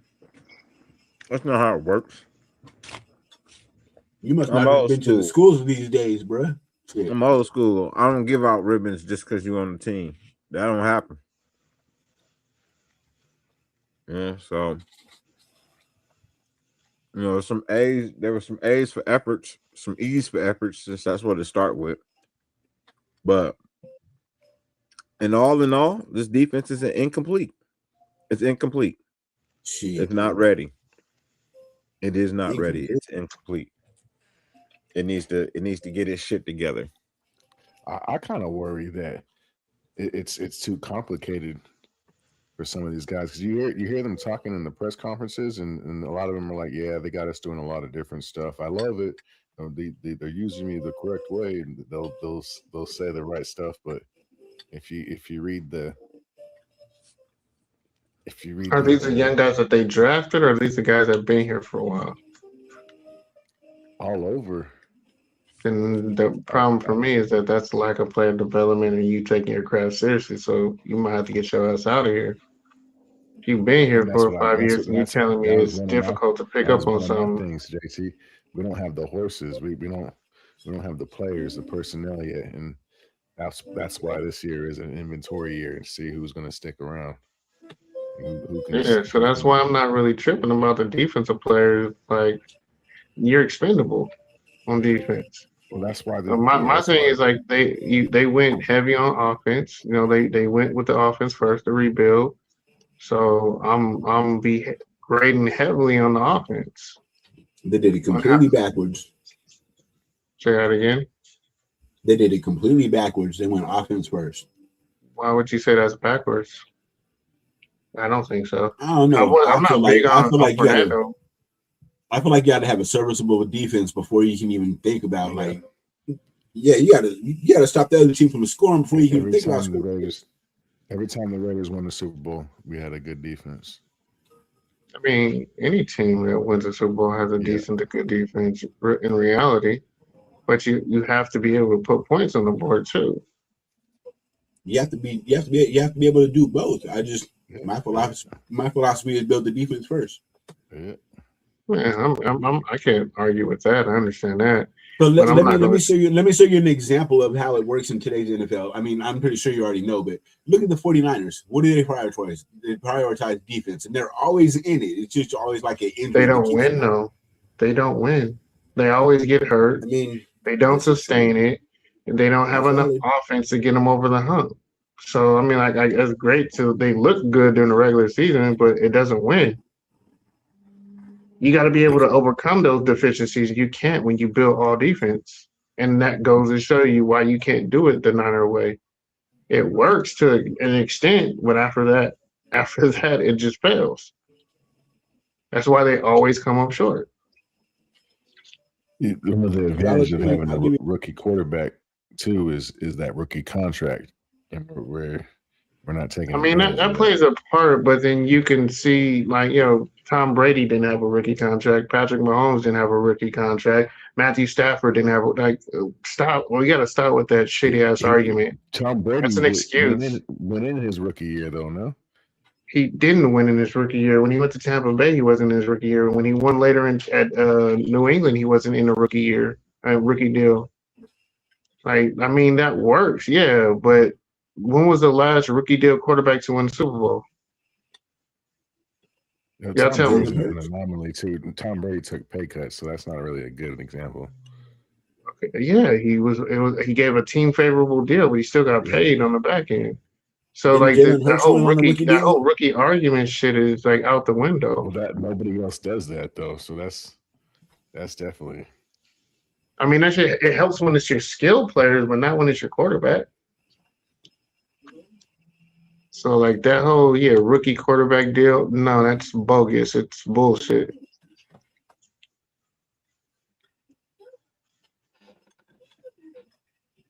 Like it used to have precedent, like back in the 2000s. Yeah, I can see what you're saying, but now this, no, you need to have a prevalent quarterback, or you just have to have like the fucking Tampa Bay Buccaneers defense or the fucking Ravens. Yeah, like you gotta have like that type of outstanding defense to win. Because if not, you're not winning. Not in this NFL. It favors the offense too much. Yeah, defense is great, but it just favors the offense. You have to have some type of offense that can sustain and score.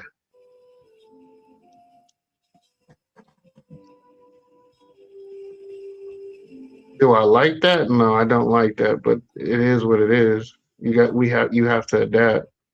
And if you just think building defense and the only defense is going to get you there, it's not.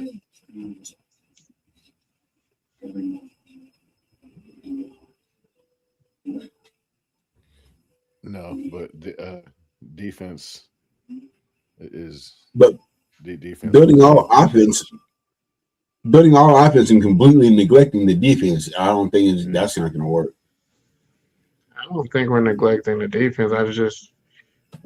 It was addressed a little bit, but they didn't just, they didn't get star power. So I can understand how we feel is being neglected, but like honestly, man, there were so many suits and there were so many wrinkles in the suit that needed to iron. You got to start with either the pants or the jacket, and they just started with the jacket. So I'm not gonna kill him. Like, did I want Fernando? No, I didn't. I really didn't. But I'm not mad at it. Like you have to commit and go somewhere. And the fact that they committed with something, I'm happy with it. Now, did I want them to go further all in and actually go back up in the draft and get him a running mate, like a wide receiver for him to grow with? Absolutely. Did they do it? No. But, they brought in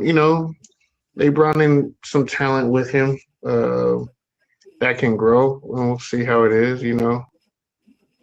The fact that our sixth round wide receiver is challenging a second round, a third round, and our fourth round pick with experience is a problem. That's the issue that I have.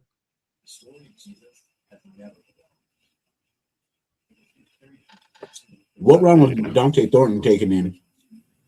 Fourth.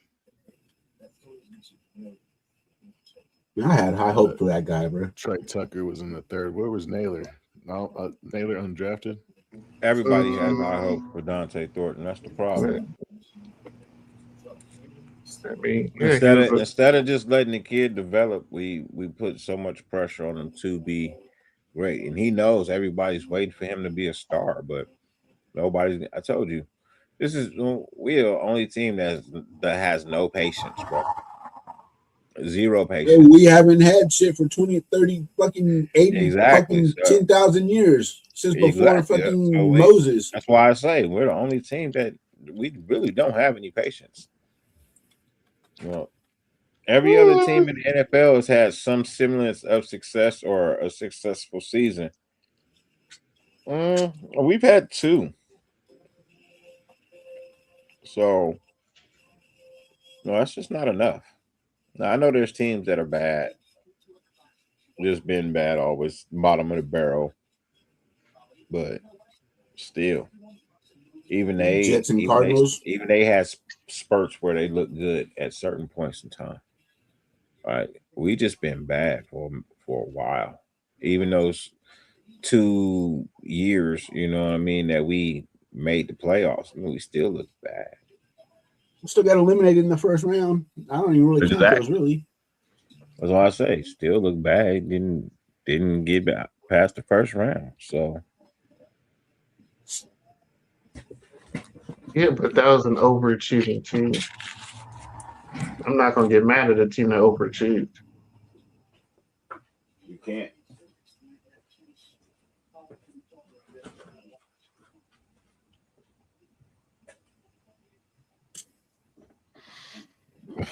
Would like to welcome my dog, Cassie Raider. Hey, mate. Hey, Ozzy. Wait. Come on, gang. Is people been falling asleep, passing out? Yeah. We're dropping like flies, they are. It's 11 p.m., right? You gotta drink water with the Casamigos, man. 11, what are you doing? 11:09, yeah, 11:10. How you doing, bro? How's your Saturday afternoon? Compliments, GT. No, it's going good. I thought I'd just tap in for a quick minute, but it seems like you guys were ready to wrap it up. Like, am I too late? Well, my phone, yeah. I mean, I got another maybe 10 minutes. My phone's at like 9%, but I'll hang in there. What jersey you wearing? Number 12, Reebok. Number 12, Reebok. Jacoby Ford, Rich Gannon. Oh, you got it. Second one. Rich. Okay, got you. He said Reebok, so it's like had to be Rich. Well, Jacoby was still around for the Reebok era, I believe, his rookie season. Was he? Oh, Jacoby. Yeah, Reebok lost the license to Nike, I think, 2011. Kobe was here 2010. I ain't gonna lie, the Reebok jerseys still look better. They feel more comfy. I'm not gonna lie. Like these painted on ones, you know, like say what you will about the painted on numbers, but if you can find a good condition, this one's in perfect condition. This jersey's over 20 years old. These are real comfy. I love wearing these more than even the more expensive Nike ones. What do you do to keep it in perfect condition? Just not dry it? Well, I bought this off eBay like this. I don't buy Reebok jerseys that are all stained and look like shit. Like I look carefully at what I'm buying, and if they look the goods and I get them at a good price. This was $20, $20 USD. What? Shit. Not bad. You can get a good deal on eBay, and the thing is with these jerseys, you're not going to find bootleg Reebok jerseys in these conditions, so they're always legit. You know what I mean? Yeah. All the bad ones have already been long gone. Yeah, but you can get a good deal on the eBay if you look hard enough. Yeah, because my Moss jersey's still in like great condition. Did you wear that to the game last year? Yeah, I did. Sorry, Nate. Yeah, I thought so. We already shared my thoughts yesterday morning. Nate, after you slept on it. Yeah, nothing new to report. I mean, I will say I do like that for the most part we're seeing the positive even in a loss. I mean, of course, there is areas for the concerns, specifically the secondary and a lot of the defense. But you know, it was nice to see for the most part the ones and the twos on the offensive side of the ball, especially the areas where we were concerned about, like the offensive line and the running back. Not so much the running back room, but the wide receivers. You know, I'm looking at like Jack Besh. You know, a lot of us were critical about him, and he's the one who got the ravest of reviews. So, you know, it's good to see that there's positives out of the loss. I just like that he had something to prove and show, and, you know, he showed that he improved and he worked on his craft. I mean, I think he was drafted out of position, and it caused unnecessary expectations that he wasn't built for or ready for because he was drafted so high. I think we did him a disservice in drafting him that high, honestly. Whatever the case, he needs to live up to expectation and the bare minimum expectation with Besh by year 2 and 3, is he needs to be starting and he needs to be contributing. And if he can't do either, then what the fuck are we doing here? But he's keeping it positive. He proved that he can do that so far with week 1. So far, it's looking good. Yeah, but I will say though, to West Side, what you were saying about the secondary, I'm kind of there with you. I mean, I like what we've done in trying to address the secondary, but at the same time, like it's kind of concerning with what we showed on the field. I hope that's not the consistent moving forward. I mean, I know they're all young, but it's like I keep saying, we've taken 8 DBs, if including safety, in the last 3 drafts, and we really need 1 or 2 of these guys to pop. And so far, none of them had. I don't care what the stats say about Porter. You know what I mean? Like, is he really the guy that we can ride off into the sunset? Has he proven that yet? None of these guys have proven that yet.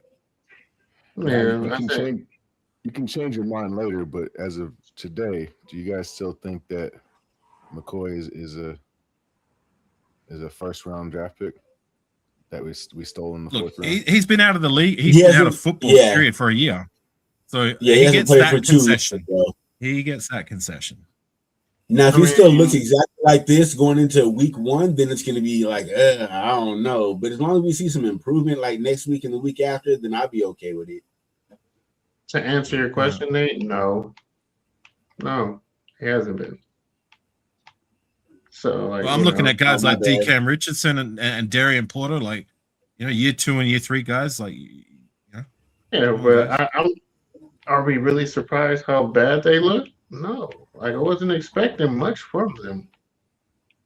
Like, if we were expecting much from them, then again, I think you reevaluate your assessment, because they weren't going to progress and get that much better. It's going to be a process and a long process with these DBs until they really invest in them. They're young, they're inexperienced, they had terrible coaching, they had a lot of bad habits that were allowed to just marinate and fester with the previous regime. So yeah, like, there's a lot of things that have to be broken, there's a lot of things that have to be learned. And honestly, if guys are like, it's too hard to learn this new scheme, then bye-bye. Like, you're gonna get cut. I get that, JT, but at the same time, like, when we're looking at guys we've brought in the door via the draft specifically, the only guy that, since we moved to Vegas, that really popped off the tape right from the jump was Nate Hobbs. I mean, if Nate Hobbs could do it, like, surely, like, year 1, remember his first preseason, he was one of the players of the preseason, and he proved that to be pretty competent as a Raider while he was here. You know what I mean? Yeah. And I'm still waiting for one of these guys to do that. Yeah, but you gotta put a scheme that fits them. Nate Hobbs excelled because the scheme fit his play style. Like, if you build around it and you develop a scheme around your players and not force them to play into your scheme, then absolutely you're gonna look So scheme ability, I don't care. I just want one of them to work out. Come on. 8 defensive backs in 3 seasons. Surely one of these guys. How you doing? Hey man, I'm at 1%, fellas, so I'm gonna call it a night. I gotta charge my phone, so I'll hit y'all up later. JT, good to see you, man. All right, man. Love y'all. Y'all have a good one. I'll catch y'all again. Yep. Peace, man. You're black. I can still hear you and see you. You're still on, JT.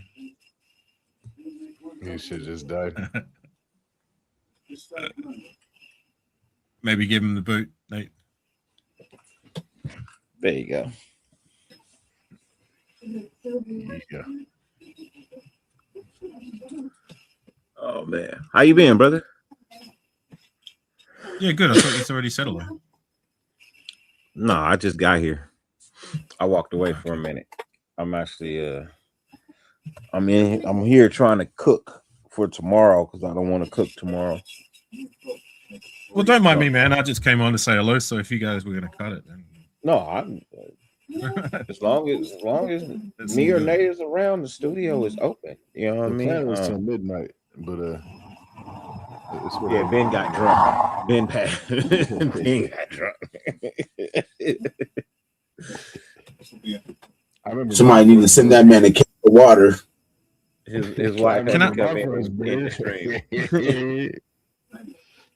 I heard you before, Dirty, while you were having your takes about what you liked about the game, but don't believe I heard West Side. If I may ask, West Side, what did you like the most coming out of the preseason game, if anything? I like Jack Best.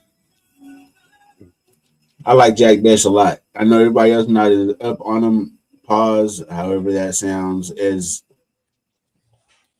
optimistic for him as I am, but I really believe that if Jack Best can really make a push this year, it changes our whole offense because it takes all the pressure off of Brock Bowers and Ashton Jeanty. Additionally, I like the 1-2 punch with our running backs. Offensive line. You like that? No, I don't like them. But then again, I wasn't studying them, so I will give him that grace. I wasn't like paying all that much attention to him. But no, I don't like the offensive line until they prove to me that I should. Defense, absolutely. The backup corners in particular, Masses and McCoy, looked absolutely awful. I think me and my son could go out there and go do that same thing damn near. You know what I'm saying? Not quite that good, but I know it. I'm putting too much on it, but you know what I'm saying. It sucks of all the Fernando young guys Mendoza. that Vance. Sorry to cut you off. That Grady Vance was the one who impressed the most, and that says something, right? Hey, as long as somebody's gonna fucking make a push, shit. It's like Grady Vance is gonna be the Nate Hobbs this year.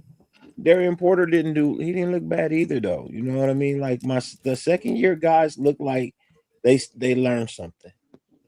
You know what I mean? The second year guys, they look like they learned something. The first year guys look like the second year guys did last year.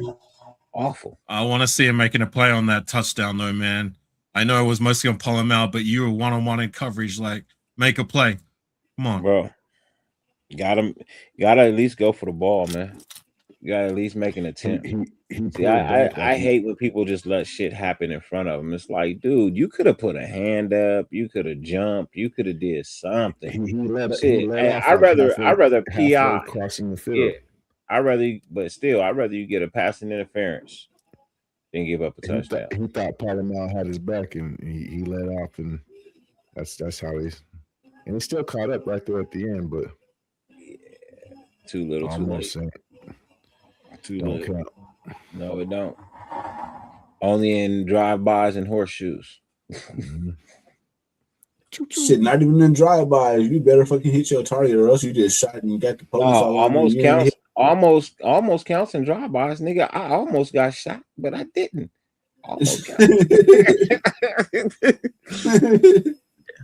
I almost got shot, but I didn't.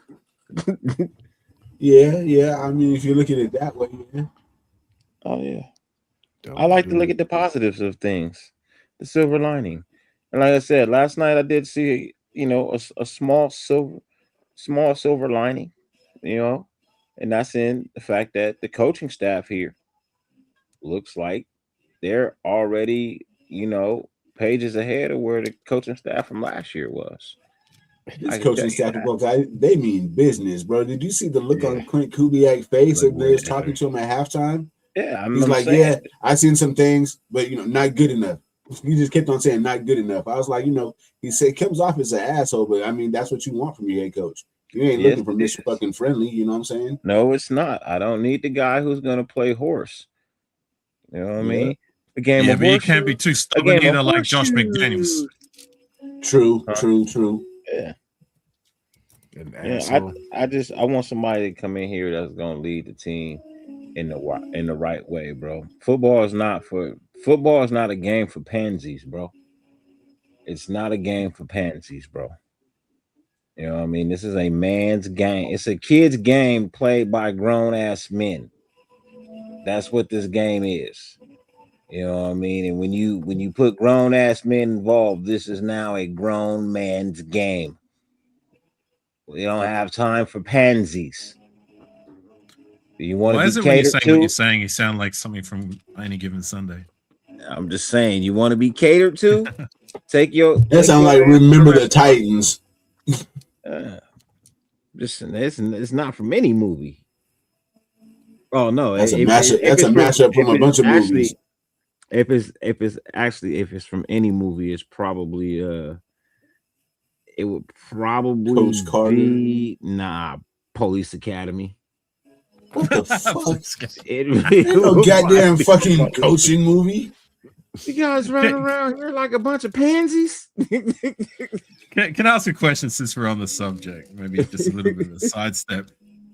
What's your favorite football movie? Waterboy. Any Given Sunday. That's yours, Daddy. Favorite football movie? Last Boy Scout was dope too. I don't know. Friday Night Lights was good. Any Given Sunday was really good. Varsity Blues. Rudy was good. Shit, man. Like, shit, I would probably have to go with probably Necessary Roughness. Never seen that one. You never seen that one with Scott Bakula and Sinbad? No, I'll have to give it Back when Kathy Ireland was hella fine. Yeah, hell yeah. But he's not, Mine is the one that you guys haven't mentioned. Fumbalaya, Fumbarooski. I like Any Given Sunday and Jerry Maguire. Jerry Maguire is my all-time. I was gonna say Jerry Maguire was a good one. That's a really Love good Jerry one. Like, Maguire. there's a lot of good ones, man. You know, I mean, it's hard to really choose, like, because there's a lot of good ones, bro. Like, there's a lot of good ones. The comebacks is a good one. People might not look at it that way because it's a spoof movie, but The Comebacks is a good movie. It's funny. That's what you seen The Last Boy Scout? That was a good football movie. That's the one where he pulls out the gun at the start and he says, "Well, life is a bitch." Yeah. Well, I haven't seen it in a long minute. I'll have to give it another try. See, and that's what I'm saying. Like, see that, you know, you bring out these man. That's a good one right there. That's a real good one. There's not too many bad ones when you think about it. There's not too many bad football. It's not. It's not. Shit. Yeah. This is. Oh, the one that the one Marlon Wayans just did. That motherfucker good. Oh, that movie good. What's it called, bro? I forget what it's called, man. That movie good, bro. That movie good. It'd be that good if you don't know the name. Nah, I smoke too much. I forget things. Somebody said in the chat, The Longest Yard. Him. No, it's called Him. It's called Him. Yeah, I was trying to remember because it had a weird name, but yeah, it's called Him. You know what I hope tops the list? I hope to Christ that new Madden movie will top the list. Man, shit. Let me see if I could pull up the trailer, man. Y'all ain't seen Him? Y'all ain't heard of Him? No. Oh man. Oh man, it's called. But the Madden movie should be out in the next couple of months, right? I think it was November. I don't know. When you see the trailer, man, Christian Bale, he nails Al Davis. Absolutely nails it.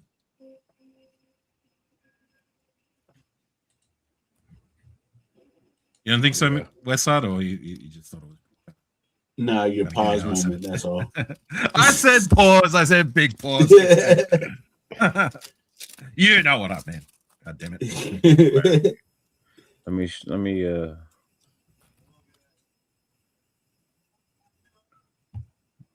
man, this is probably one of his best movies too. But this he gone. Here's the trailer. Do I look at you or the camera? You'll just look right at me. You'll just ignore the camera. Can y'all hear it? That looks like Darren Waller. Yeah. There are a lot of people saying you could be the next great quarterback. I can already see it now. Cam running down the tunnel with the crowd chanting his name. I hear you've been invited to train with legend Isaiah White himself. Care to elaborate? I want to be the GOAT. Cameron, great meeting you. I'm a fan. That's crazy. I damn near worship you growing up. Who are you? I'm him. Who are you? I'm him. Montage. Let's play a little catch. We going to the land. Oh yeah, I remember this shit. You want to be a legend? Let me tell you something. This ain't a game.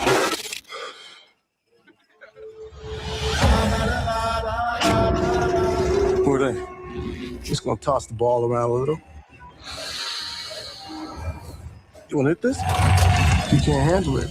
I understand. Oh, too slow. Wait, what are we doing? That man's smile about to be on the floor. This is how you do your teammate?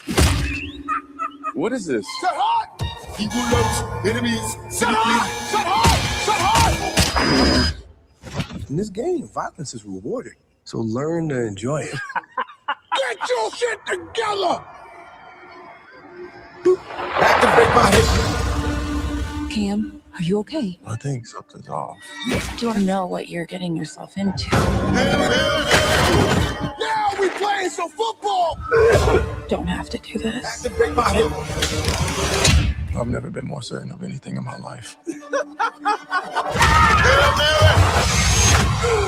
And how bad does Cameron Cade want it? I ain't a killer, but don't push it. I'm not just gonna give it to you.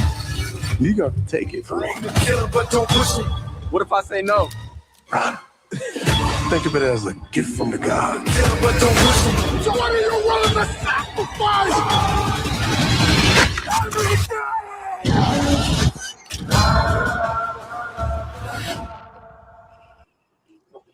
Looks like the movie version of that game. Remember Blitz the League? Yeah, a little bit. Yeah. That shit look crazy, bro. That shit look tight. It's crazy, bro. That movie crazy. You know anything Jordan Peele attached itself to, bro, gonna be crazy. Oh yeah, Is it on Netflix? I don't know if it's on Netflix yet. I ain't gonna go buy that shit. How did you All you watch had to it? do was play the Hail Mary song in the background in West Side of Soul. Watched it on Cody. But that movie crazy. That movie crazy right there. That movie good. It's crazy. And I don't even like demonic shit. I don't, but that movie, anything Jordan Peele attached itself to, bro, is gonna be a fucking hit. That's like a black horror movie right there, but you gotta see it. You gotta The see football it. version, the football version to Get Out. It's crazy. Yeah, it's basically you know what I mean? Or the other one he did, he do so many, it was crazy because he do horror movies and then they have happy endings. It's a movie about doping and shit by the look of it. Huh? It's a movie. It looks like it's a movie based a lot about like doping and that. It's no wonder why the NFL didn't license it. Yeah, it's a crazy that movie crazy. It came out a minute ago. I think it was nominated for a couple of awards too, but we'll have to see. That movie crazy. Yeah, I'm trying to keep my eyes open. About to go to sleep. I'll holler at y'all. See y'all on the next one. Have a good night. Thanks for having me. Take care, Westside. All right, bro. All right, y'all. All right, bang. Yeah, I'm about to go finish cooking. I got barbecue tomorrow. I want to get all this shit out the way. It's time. All right, gang. You guys have a good night. Yes, sir.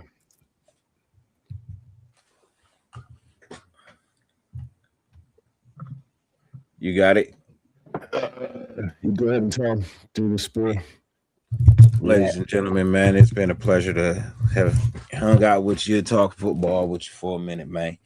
We're gonna go ahead and let y'all out early. You know what I mean? Go ahead and have a good time, man, because 50 billion things on the face of the planet you could be doing.